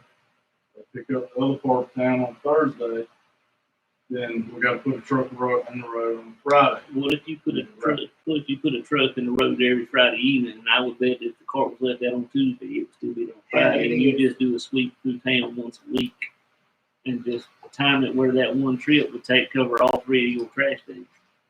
Is that possible? You could do that. You could do that. I think at that point, I mean, you cost what? Pick up on Thursday, you'd have to do it like Friday afternoon, and then you gave the people that left it out on Wednesday a 1 day advantage over The ones that I see on Prairie Drive don't move 7 days a week. Understood. So catch it anytime you want. Yeah. I mean that's what we're trying to do, is trying to get the cars back on houses so that they're not in the way bicycles and they don't look trashy. And I know you Martin Street don't ever pick up. They don't ever move that. But not only that street, no other street hardly either. And I understand what you're saying, but I just cannot get it clear in my mind why something can't be done. I don't understand that. It can be, but Well, it needs to be done. it will take considerable effort Well, to take that approach. the effort is it. I mean, you're just gonna have to put it there because it is ugly to the town. It does not look nice. It's dangerous and everything else. So I think we can put some effort there and get it done. You get extra motivation. What's the rate? Yes. What you want, waste industry rate or our rate? Our rate. Okay. And then I want waste industry. I don't have, I need to go back to this. Okay, But waste industries is, so our general refuse is $22.56. Right. If you are a senior citizen or a disabled resident, then it's $22.56 for backyard. They just have to contact town hall, let us know if they have a disability or I'm a senior citizen, and they automatically have backyard service at the normal cost. If they don't follow either of those categories, you can get backyard service for $45.13 Per month. per month. And then an additional yard debris can is $3.91. An additional trash cart is $14.73. And an additional recycling bin is $3.91. Do they charge the backyard per cart, or is that per house? It's per house. Why do you define it senior citizen? Huh? How do you define it? I think it's 65 or older.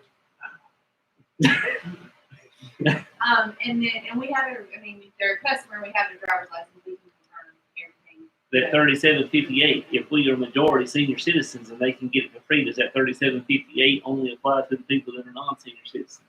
That would apply to everybody because that encompasses what Waste Industries is going to charge us. So Waste Industries would essentially charge us $36.13, and then we added we would make the adjustment in July.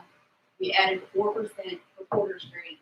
So from July to December, we would get 4% towards Porter Street, and from January to June, we would get 3% CPI based off of Waste Industry, so we would only get 1% revenue for Porter Street, which totals up to the $19,000 that would go towards Porter Street. But that making that adjustment in July, like we did past year, we don't have to do an adjustment in the middle of the year for customers, and it gives us a little bit of buffer before we get rid of that debris that we're getting. Because what Tim hasn't said is we're beyond what the permits require. How much more would the Porter Street cost if they were taking water rates to the landfill versus dumping it? Well, then maybe that waste industry would increase their price.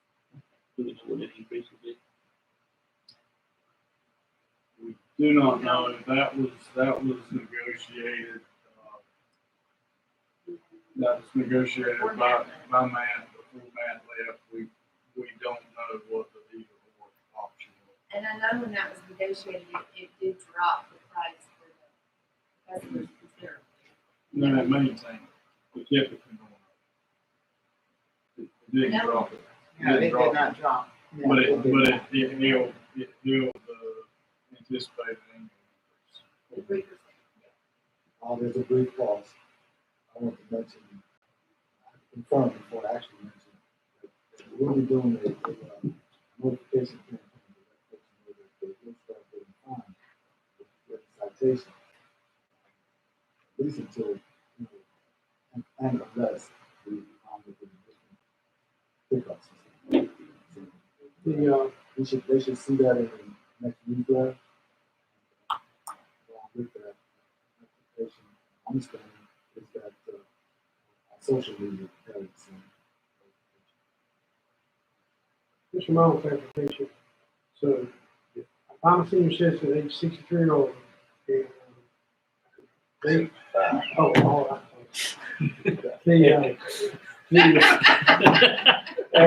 So, if I'm getting backup service, are we paying the higher rate and we're giving it to them, or the waste industry is cutting it? That is actually a good question. This is how the rate structure has been set up since I've been here, so I'd have to ask Jeremy that. And I'll ask and I'll find out and I can email everybody back. Backyard used to be free back in the old days, as long as you had a doctor's statement. Oh, a doctor's statement. Ah. When's this contract up with Waste Industry? Is it a 3-year contract? I think it's 5 year. I think it's 5 year. We're in the second. Going into the third. Going into the third. Again, this is just an option that had a hard value that we could place on. The enforcement option, there are some added costs in that operation. There'd be some assumptions we made, but there could be a value placed on that as well in regard to man hours, vehicle usage, postage, PIN cards, whatever method of communication we use to the service station. So there's a cost in that operation. All right, one more thing I had a call about the, I don't think it's, I do think it's unfair to have a Wednesday person and a Friday person have two different things or whatever. But I don't think maybe we could just check on Monday, because they're gonna leave it out, we want to find people to leave it out all the time, not people that just. If we go to the beach for a week. Yeah. So if we get it on Monday, they're still out on Monday, they're not since Wednesday, Thursday, Friday. That's pretty. They'll print off some women with some good police cars when they're making rounds. Thank you. Yes, I believe that. I agree with you, because and once you get once they find out that you are serious about what we're doing with that, I don't think you would have to worry that long about having to send trucks around. Because once people start to pay and realize they're going to be paying if you don't pull them back, and it's so simple. I mean, they just leave them all in the street, and I mean, they have the audacity to wait on Sunday morning and push them out in the front yard full of trash. So, I don't understand that. But once they know that these things are in place and getting ready to happen, you will not. You might have to do it a month or two, but they'll learn the lesson. They'll stop paying. They get tired of paying it. Again, just want to put this up there as a hard number. as an option. So nothing, no action necessary at this point from anybody. Just in the spirit of budget discussions, wanted to put that item up there as a potential option. Over the lawn care and streets mowing, we're engaged in a potential 5-year contract. I say 5 years. I think it was 2 years and then 3 renew options. So we're in the second year of that potential 5-year contract. That cycle is a 10 to 14-day mowing cycle. So basically, you've got the contractor in town every week. 1 week he's mowing on streets. Next week he's mowing on facilities. We'll flop back and forth pretty consistently. That's pretty straightforward. That contract also maintains shrubs, trees, plant beds, blows parking lots, leaf removal on facilities, that kind of thing. So it's an annual maintenance program. It's in the budget for $87,000. I think it was 79 to change it last year. I think it was a 2% increase, 3% increase to that was added, applied to that per the contract. So so that's pretty much a set price for us as well moving forward. They're using their own equipment in that contract now. That's right. We currently own 3 mowers. I think Parks and Rec's got one that doesn't mow anymore, and they use it to drag baseball fields. We've got one lawnmower left in the fleet that is just for odd jobs here and there, and then we've got a machine we bought specifically, a larger machine specifically for maintaining the wastewater treatment facility. That facility proved to be very expensive to contract out for 1 year. It was contracted out, so we didn't move forward with that. We took what we spent in 1 year for mowing grass and bought a machine that will mow the grass for several years. So we don't own a whole lot of lawn care equipment anymore in our fleet. Streets maintenance and stormwater. One of the major items that will stand out if you sort of track from year to year in our budgets.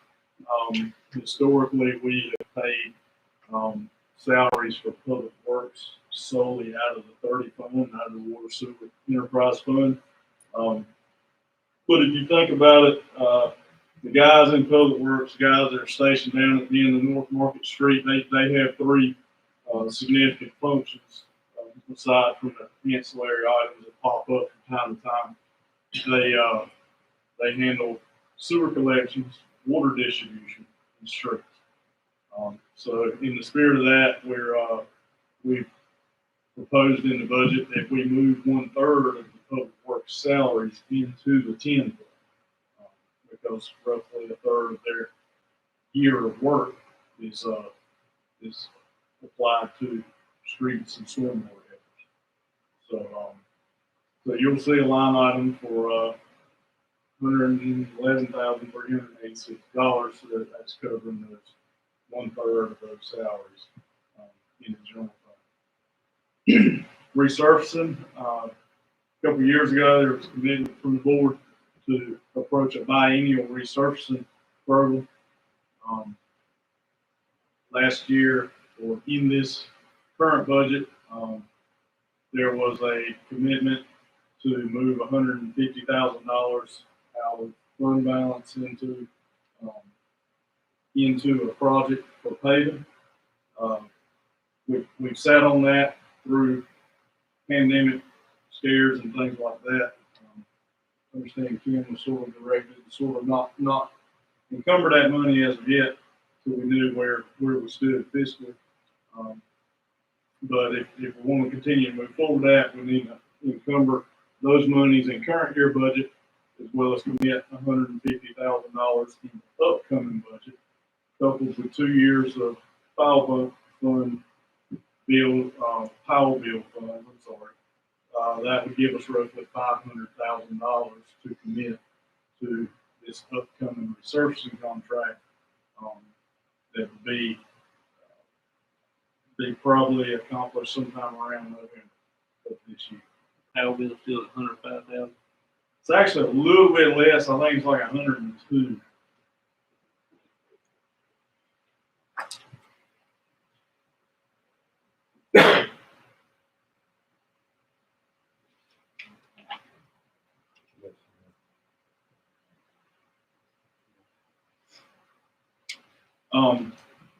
So that's where we stand with researching. If we choose to move forward with that plan and make that commitment in the upcoming fiscal, we would go ahead and encumber those monies at the beginning of the fiscal year, and that way we'd have the dollars available to go ahead and advertise for bid for this work and get it done this fall. The power bill condition was 97 million. And it's because they're doing all that stuff with Yeah, they restructured the power bill funding a little bit this past year. Your high traffic recreational communities, I guess you say, your tourism communities, I think lobbied for a few more dollars on the premise that they may be a town the size of Benson, but they swell to 40,000 people for 3 or 4 months out of the year. You imagine coastal communities, mountain communities, get a lot of non-local traffic pressure on their streets. DOT obliged, and they restructured the power bill formula to account for that. So those of us that's stuck between the mountain and the sea got a little bit less now. We'll qualify for that when you get done with these parts, right? Maybe so.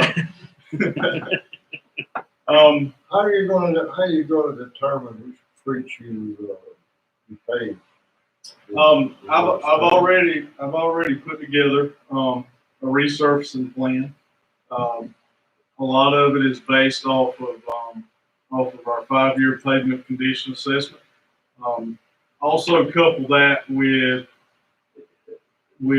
things that have happened or what are planned in the immediate future on some routes. So you may have some things that were not high on the 5-year list 3 or 4 years ago, but due to some sewer water work or something like that, it has, in my opinion, sort of moved up the list ahead of some other locations. So it's a really fluid situation that you have to couple with pavement condition assessment along with real life, what's going on out there. You sort of balance that each year to kind of bring the worst to the top and try to move around town and get the most bang for your buck and get the worst right. When will we see the resurface? When will you see it? Generally around November is when we strive to get it. If weather holds out, weather stays warm into the year, we may push into December. This past cycle, we actually got rolled past New Year's, I believe. The bottom line is $500,000 is a lot to us in the pavement industry that doesn't pique their interest to really show up. So we get pushed to the end of this.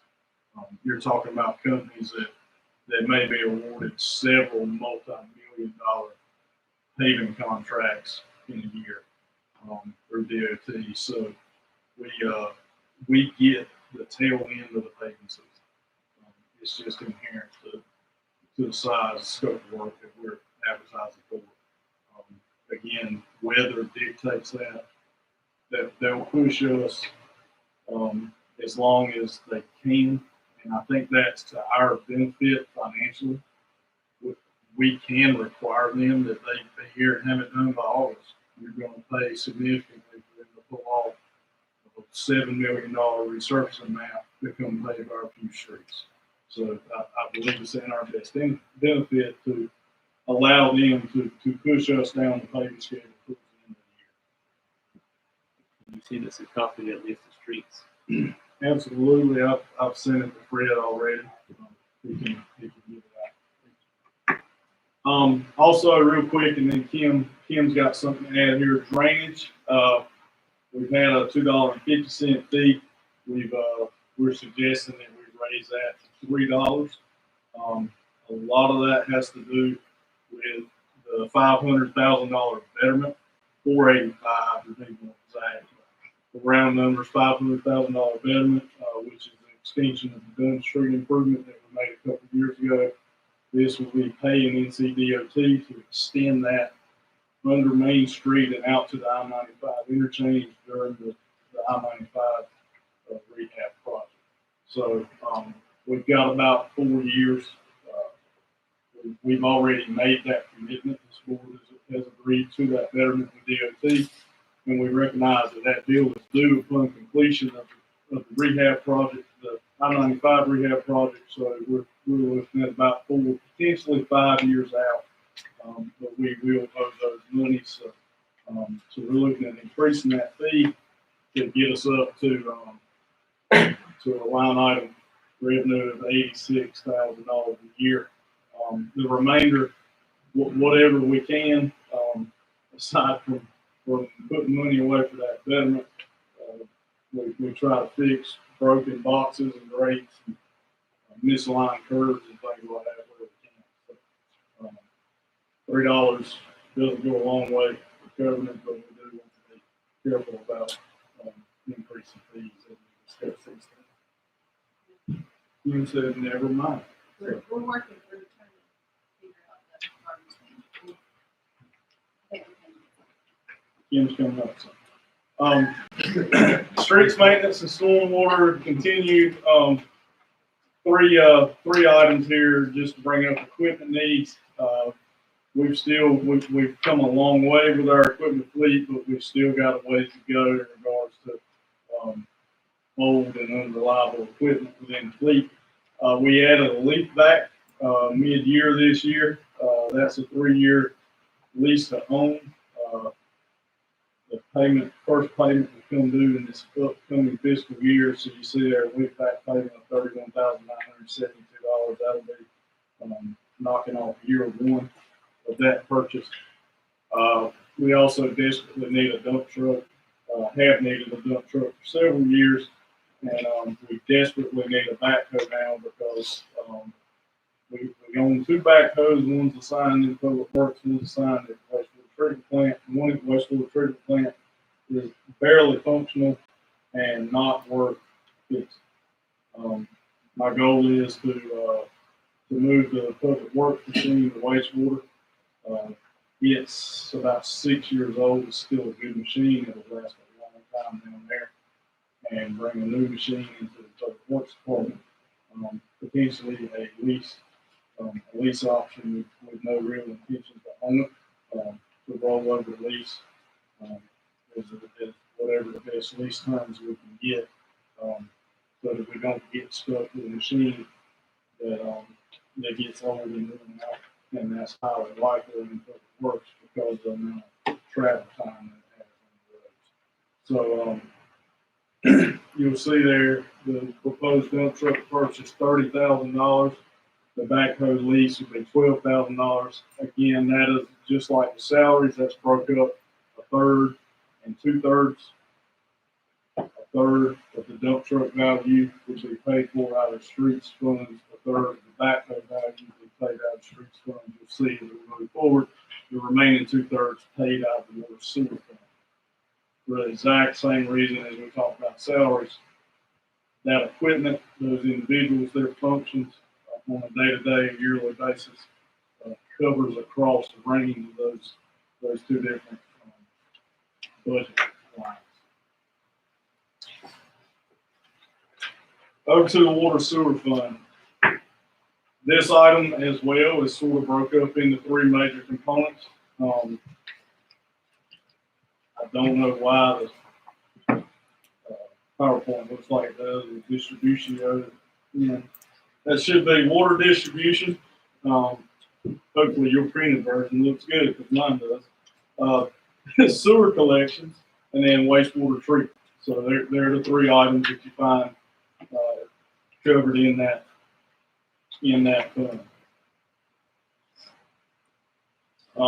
Just to start the conversation off with where we are right now, we're about $150,000 out, in the red based off the projected revenues and projected expenditures. So again, this is a work in progress in April, so just putting that out there for you guys to start to digest and consider. The city of Dunn is proposing a 7% increase on bulk water charges. Johnson County is anticipating a 6% increase on bulk water charges. So that's the rate that we pay for the water that we take in and sell. Currently, we're proposing a change in the water and sewer rate to help account for that.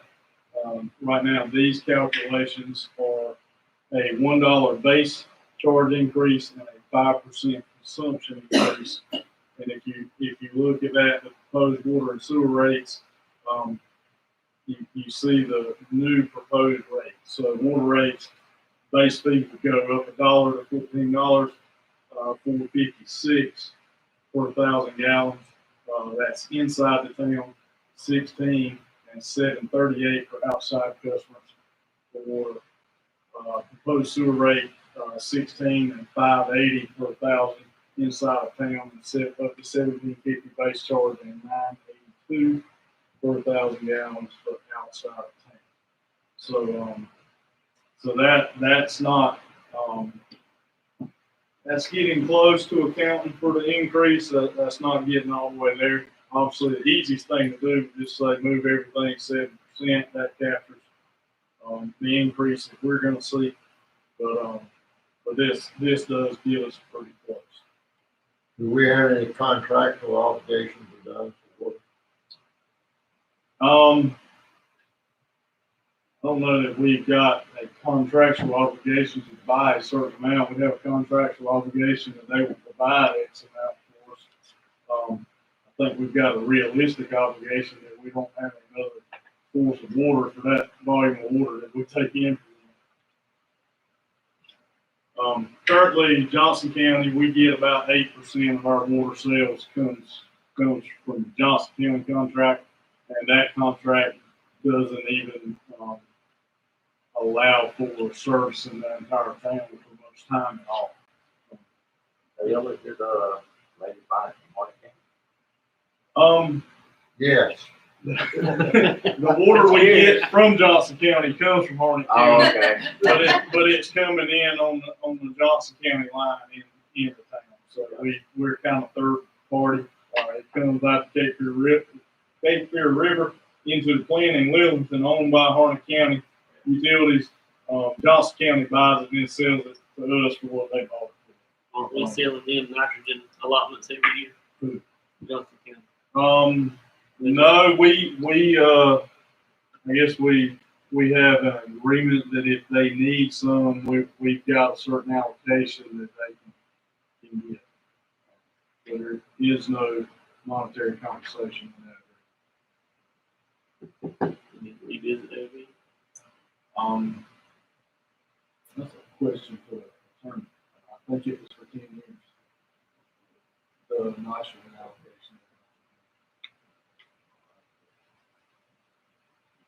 You know, the rate, the 7% increase in the city of Dunn is unreasonable.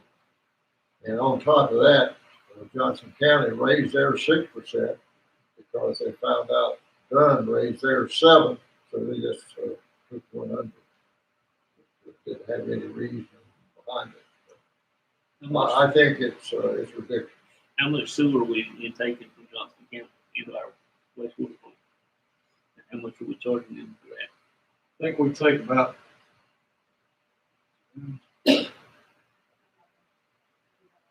We've done a $2 contract million, that could be 2 million terminated. gallons. I think it's about 2.5 million gallons, which is not a lot. How much are they paying for that? Versus how much are they willing to pay for that? I can't look fair because I've got them in We my have computer. them, but I don't have them in front of me. But basically what they do is they send us, we still end up paying them. They don't actually straight check us. They send us an invoice and it has all our numbers in there. So what we purchase from them what they brought in on sewer, and it's like a minute, but we end up still paying them. Yeah, we get something called a totalizer report. If you could read it on the first try, before I qualify for our spaceship. But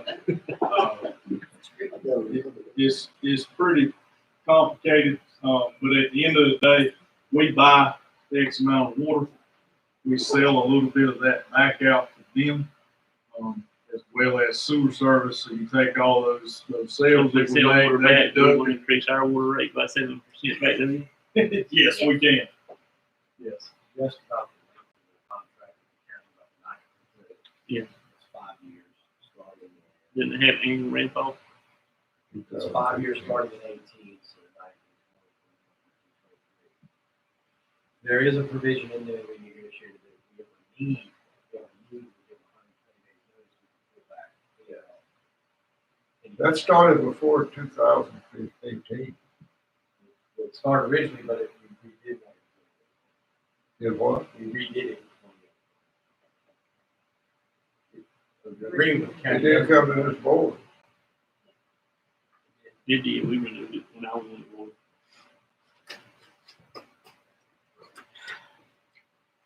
Thank you, lady in charge. I think at the end of the day, there's not a whole lot of financial loss or gain in any of that relationship in regard to the sewer Johnson County. The more significant charge is the purchases from that being probably over 90% of the amount of water that we buy and we sell. That's the water that comes into our Main Street water tower. It serves the majority of our service area. So that 7% increase is a significant jump for us, no doubt about it. I don't disagree with the mayor. This needs to be looked at and explored, but for the purpose of budget working right now, that's bringing forward what's been brought to me and trying to work through some type of proposal that would cover those charges. So. Well, Harnett County Water Services is willing to talk to us. I think we ought to talk to Moving over to equipment needs, you see two items there, the backhoe and the dump truck. As I said, that's at 2/3 remainder that amount. So you're looking at $24,000 and $60,000 coming out to go towards those purchases. We also really need to add another service truck into our fleet. We only have two service utility body trucks, and I strongly recommend that this truck be outfitted with a small crane on it for the purpose of working our sewer lift stations. Our lift stations, a lot of our existing stations, any and all of our new and future stations are with submersible pumps. Currently, we have to depend on the electric department to show up with their digger derrick truck to boom up pumps, and we have to get them up. That just creates more of a burden on another department, a lot more logistics. If my service person working on lift stations had a small boom on his service truck, then he would boom up the pumps in his normal maintenance activities. You would involve another truck, another 2 or 3 crew people. So this would just make that operation more efficient. And again, we really need another service utility truck in the fleet anyway. We just spend a little more on the front end and have one outfitted with a small crane. But right now, you'll see that budget line item at $144,000. Salaries, as we said, keep maintaining 2/3 of the public works salaries in the water sewer fund. Again, if you sort of consider that public works function the streets, water, and sewer collection, then that breaks down to 1/3 in the 10 fund, 2/3 in the 30 fund. Out of this fund also comes all of the wastewater treatment plant salaries as well as a portion of admin and finance department salaries as well. So you see a line item charge of $841,783, which is about 24% of our anticipated revenue. Capital outlay and system improvements, these are things that you find in the budget under some different names.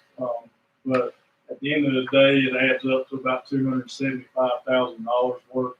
These are improvements or rehabs that we typically do with force account. We generally do it in-house. That would account for purchasing some additional oxidation ditch rotors for the wastewater treatment plant, continuing to rehab some of our existing sewer lift stations that will likely have to remain in service for several more years.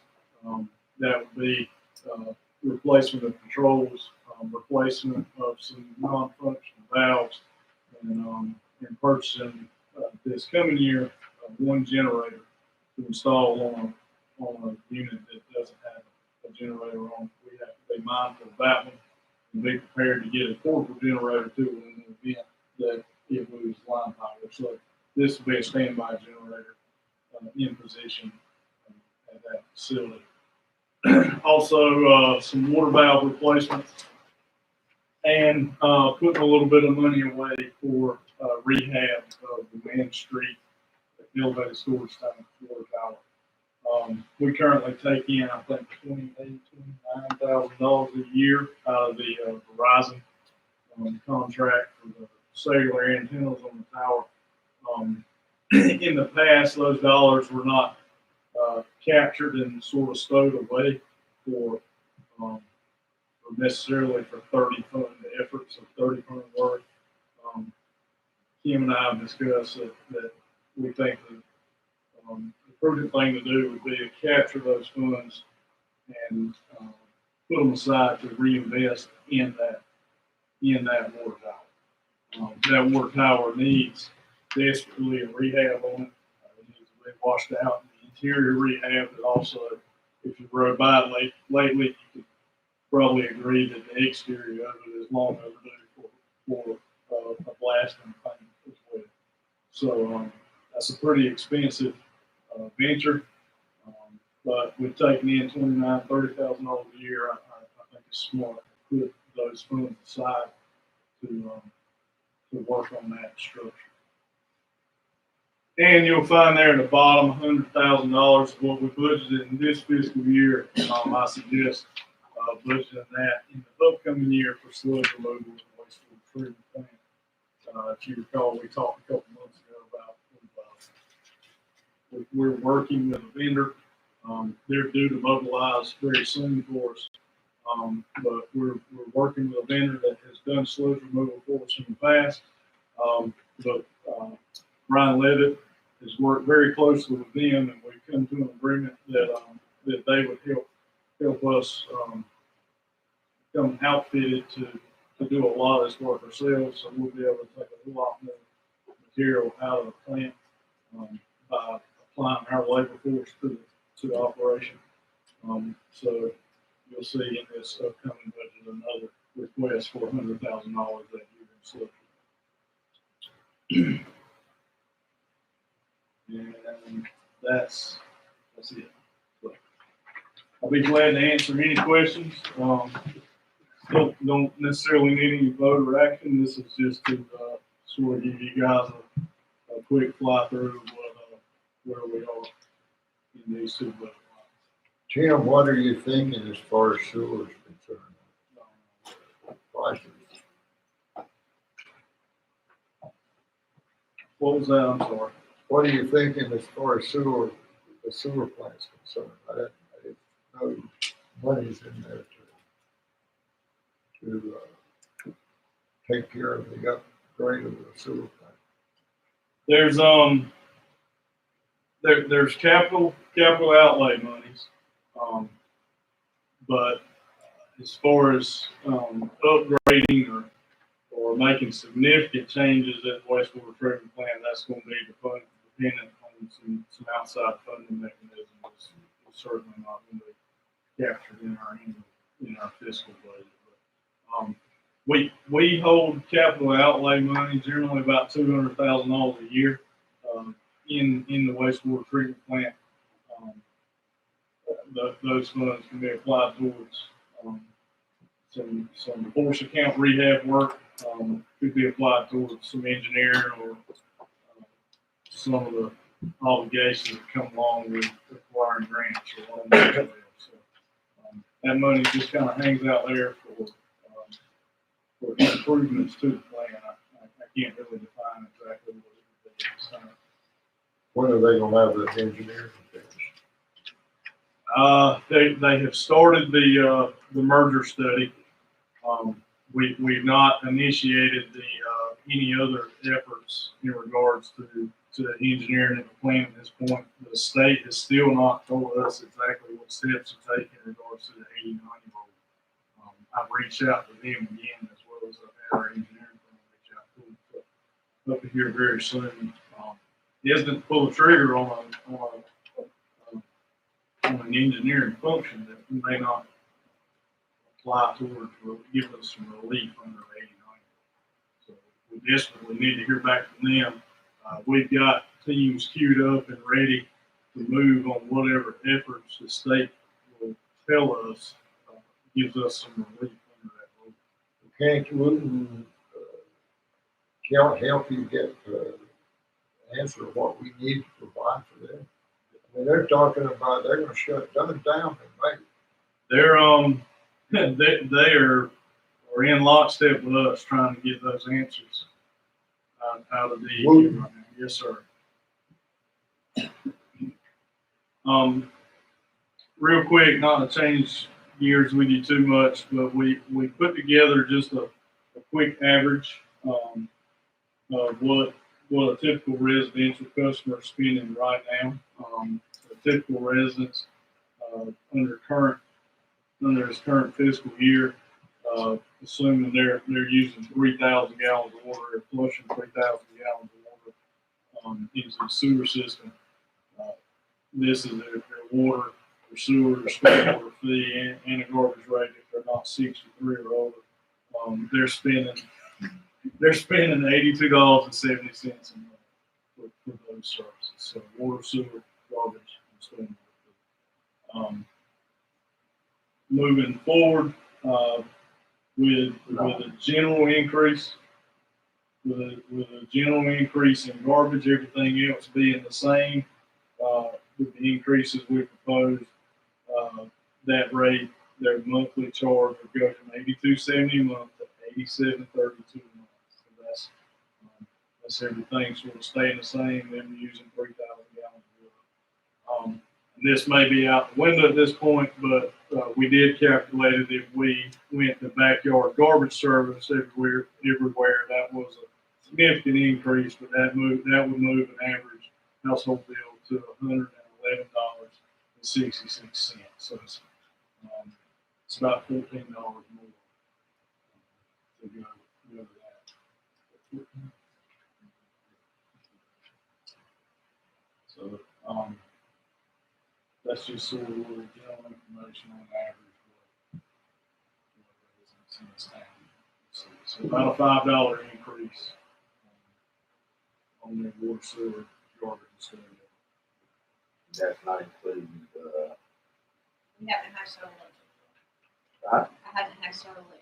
oh no, that like the other water towers, so we desperately need window interceptor. There's the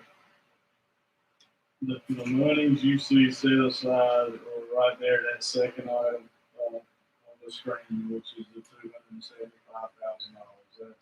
That's not setting aside dollars for pursuing large capital projects. So that $5 basically increase just includes your water increase, your sewer increase, and your stormwater fee increase. That's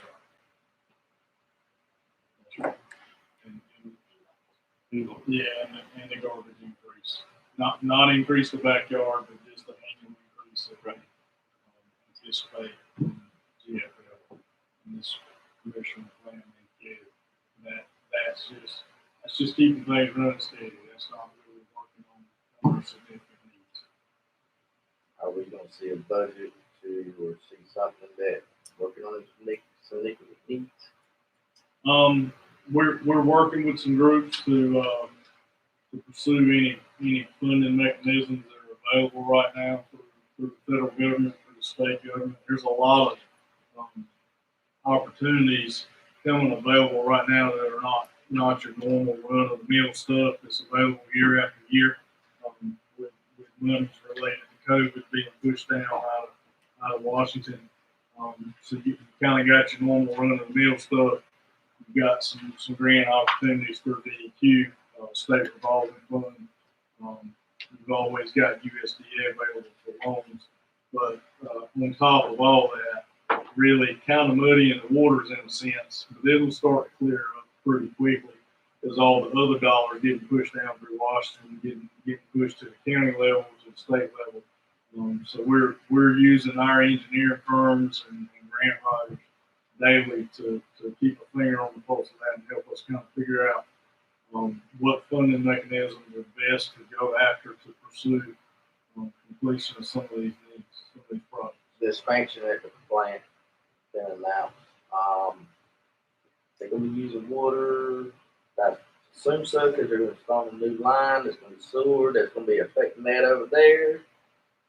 Your wastewater. So are we gonna be approving a budget 6 months from now, coming back saying we need to raise rates on water and sewer to get this done? I mean, because myself, if I'm gonna have to raise something, I'd rather go ahead and get it all over with. I agree. We feel pretty confident that that funding mechanisms are going to be there for the Mingo Interceptor project. That again, there's a lot of stuff floating around, a lot of uncertainty is exactly how you're going to have to acquire those funds and sort of the strings and the construction administration things attached to how you spend it. But we do feel fairly certain that that's going to be pretty well funded for us. To speak to the expansion and the impact on our system, you're going to see we're expecting about a 350,000 gallon a day increase in water. So that's going to go from potentially 700,000 gallons a day to over 1 million gallons a day of water. Sewer discharge is probably going to be in the neighborhood of 250,000 gallons a day additional being discharged. So, and that increase in water consumption, is that going to affect water pressure anywhere else? No, it won't. Their position, their service is positioned between our booster station and our water tower. So they're not an end user. If they were an end user, I'd say yes, we'd have some concerns. We would definitely want to do some hydraulic modeling to be sure that it didn't have a big impact. But because it's positioned on a 16-inch line between the booster station and the tower, we don't anticipate anybody beyond the tower experiencing any change from what they're doing. Well, we've got a grant that we can use, $3.9 million, but we have just got a 20% share of it. So what we're trying to do is to find somebody to cover the 20% share. So I think we'll get the interceptor funded pretty quick. That's why I think we ought to be working on the drawings. I think we're going to come to a realization we're going to have to borrow some money at some point in time. And if we're going to borrow it right now, it's time to do it. So if you go to wastewater treatment, Fund 30 treatment, I'm wrong, but if you don't have the money to do it, you got to raise rates to do it, right?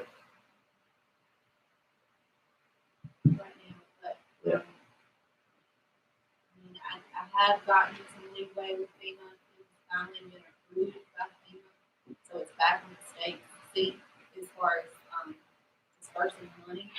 So that nightmare seems to be getting towards the end. Have we gotten our money from FEMA? Not yet, no. FEMA has approved it, it's back at the state is the one that's dispersing it. So It's money we just need. and then we got some, COVID relief money that's coming that I have strongly suggested needs to go. I mean, it's for infrastructure, it needs to go to water. We've got to clean up some stuff in that. I feel very confident about Fund 30 at the end of this year, but when I get the FEMA money, you will all get a phone call. I think we'll have a much better feel for where we stand by the middle of May. It's probably gonna take that long, but, you know, working every crack there is in the dam. Trying to get the water right. We haven't gotten the dollars yet for the American Rescue Plan, but we are expecting that before the end of this fiscal year, that's going to be something to look forward to. That's not guaranteed money. You have to apply for it and be approved for it. We thought it was, you know, being handed out the first half or not. You gotta apply for it and be approved. There's a lot of effort to get these monies in here. There's a lot of effort going into trying to determine exactly what our needs are and to get in position to get any funding that may become available. I think Commissioner Neighbors is right. There's a prime opportunity right now to acquire some funding, whether it be federal stimulus, whether it be grant dollars, whether it be loans. It's a great time to be borrowing money as well from an interest standpoint. So the demand on our system is drastically growing, and I think we're at a prime time as well financially to get after these things. I think we've got to, as we talked about in the water tree, if we don't do the things we've got to do to keep our system in compliance and with capacity, then we will stifle these opportunities. Any updates on that last subdivision that DEQ shut down? That was approved. 12 lots and the work has commenced. So some efforts to encourage them to somewhat maybe overlook those 12 lots as they're working through this 80-90 rule with us. That suggestion was taken into account, and they did pass along the permit approval for those 12 lots. So that project is in the way. Biggest part back to work. So is the grading being started again at this part? Yes. Yes, that is back to work. The intent is to go through that in about a week and a half, 2 weeks. The weather is finally broke, and the ground has stiffened up where you can do more than crawl across the room bed. That's about all we will accommodate for the past 6 months.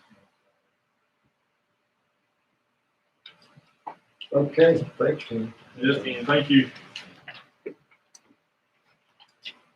Approval of financials, February. All right, so at the end of February, we should be at 66%. Our revenues stood at 73.5%, and our expenditures were at 63.55%. So we're in really good shape. In saying that, Tim touched on it in his presentation. We have put aside $150,000 in fund balances budgeted for to move to a resurfacing project. And when we did the budget last year, we said, you know, I would come back to the board and ask for approval before I moved it. Seeing the numbers today, are y'all comfortable with me coming to the board at the next meeting with a project amendment or a project ordinance and moving that money officially into that project for resurfacing? It is budgeted for. Okay. All right. So, if you have any other questions about the February financials, I'll be happy to answer them. Any questions? I'll entertain a motion to approve. Make a motion that we approve. All in favor, say aye. Opposed, no. Any updates on utilities? I went to any juries, we got all that cleared up. Oh, yeah, we're good. Yep, 100%. Well, other than, you know, the ones that moved out, not 100%, I guess, but, if they're still here, they are collected and we're good. Purchase orders over 10,000. So the first purchase order y'all have is for the fire department. It is for six sets of turnout gear. It is a budgeted line item, however, it's over the $10,000 threshold that, town manager has to sign, so it has to come to the board. It does come up to $14,400. We gonna do them all together? Or we gonna do You them can, one you wanna do them all together? Yeah, I would rather. Okay. The second one is for, wastewater treatment plant. They need a sulfur mixing pump. It is for $13,000, again, over the limit.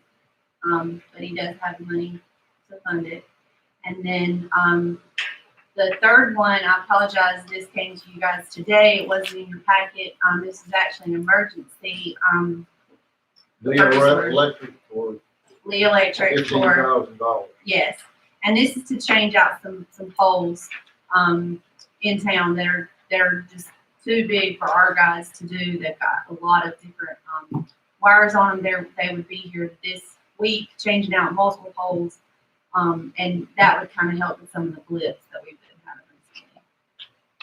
And there is money in the account to cover it. Why would it be too big?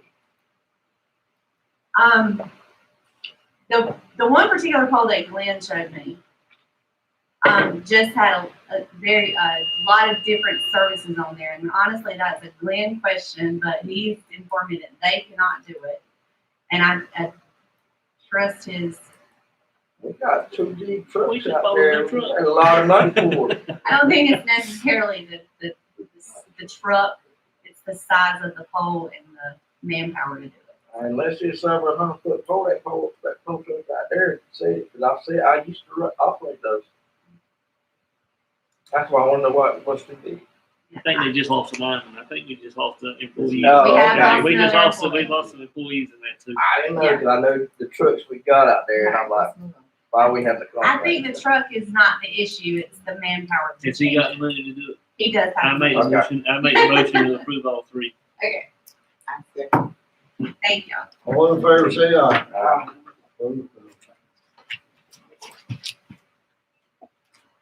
Approval ordinance 01/2021, DOT maintain road closures. You know, sign to that, Chief, do you want to talk about that?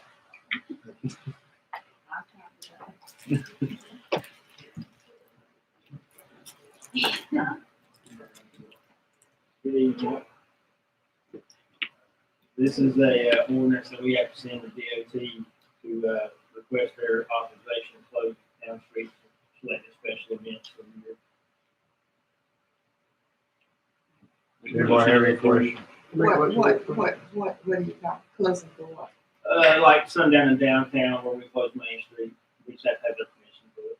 Sundown, the scene, 4th of July, We've done Mule every Days, year. Alley Fest, Veterans Day, Christmas on Main.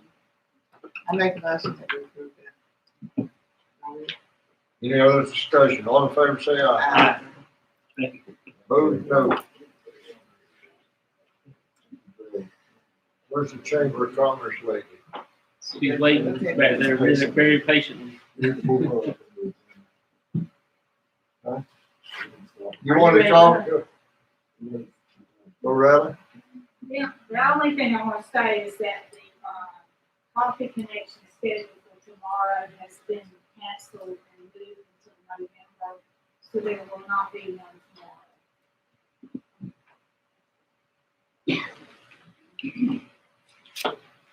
What's the Baywo, Fred? That is the spring plant sale, 8 AM to 1 PM on April 24th at the First Citizens Parking Lot. I believe you have some great plants out there. So good time to store up on some plants. That's pretty much all I have. Activity. Town attorney.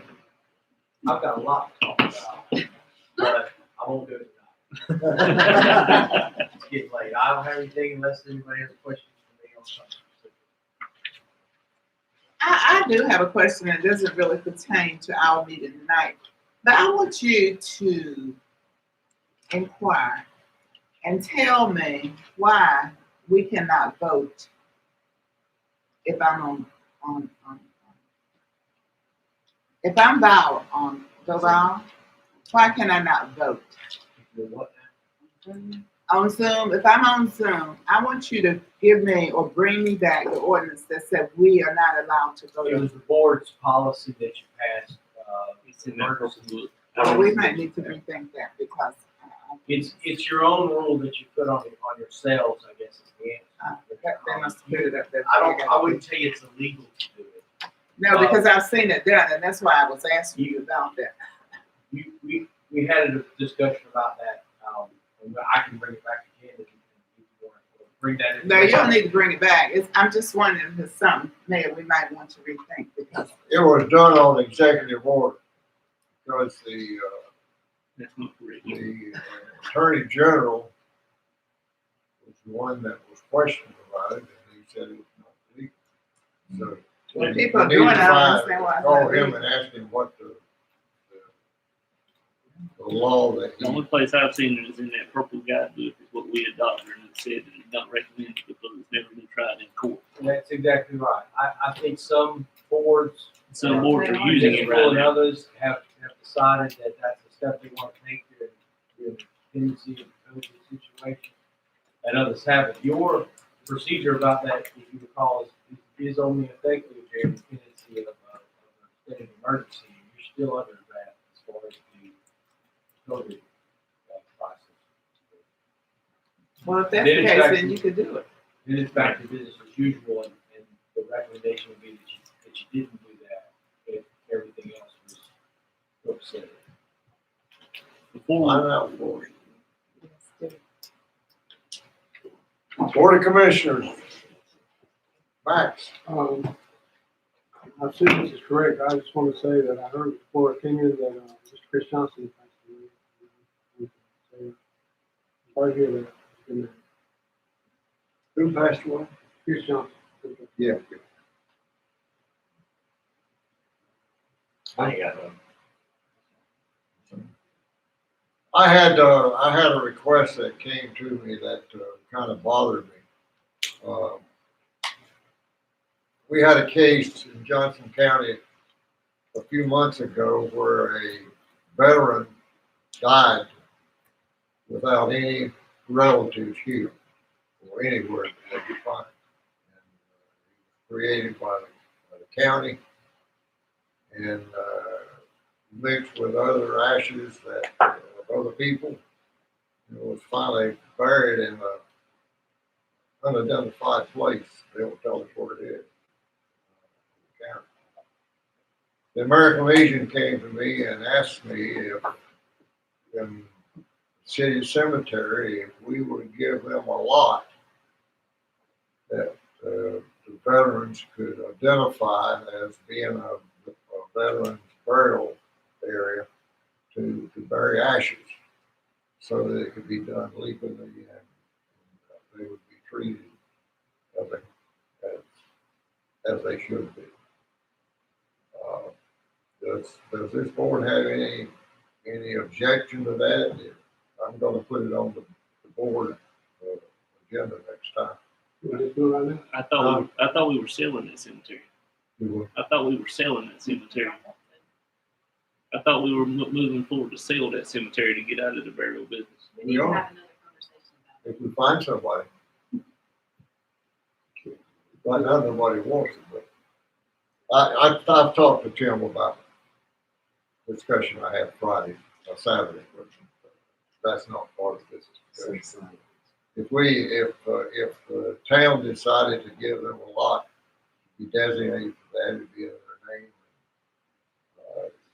Donate it to them and it would be used for whoever had it. I'm okay with that as long as they don't hold us to that duty in case we sell the cemetery. You know what I mean? Please don't hold your work. As long as they don't hold us to it, if we sell the cemetery next year. Sold the cemetery. I mean, we would sell that. Right, you would be subject to all the lots you'd already conveyed. Yeah. But I'll put it on the agenda next time. But the new owner wouldn't have to be held by that. It would be a covenant or restriction. You want anything? You got anything? Yeah, just a few. Hey, I've said this a few times, and I'm the one the majority to be here soon because I love your idea. But I'm going to tell you this, and I don't know where it is in this budget, but our sound system is absolutely absurd. It's getting, that should be fixed. Tyler, when's that? All right, so that is absolutely ridiculous that we can't find the money to put speakers somewhere. And So they were here last week, he said to do an assessment. I'm hoping to do that in this current budget. Since we have some. okay, all right. It's tough to hear what you on Zoom. Yeah, I mean it's really bad. So, but I had something else, but it just lost me. So, other than that, thanks for all y'all do. Oh, I was going to say I really like the format that we're doing the budget this year, taking one department at a time compared to having to swallow it all. So, thank y'all for that. I entertain a motion to adjourn, to go into the closed session.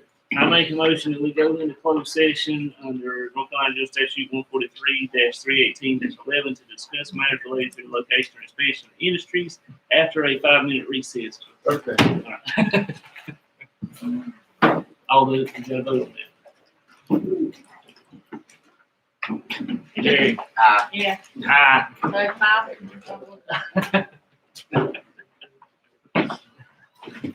Tim. Oh, you did? No, I like to listen to it tomorrow. So I-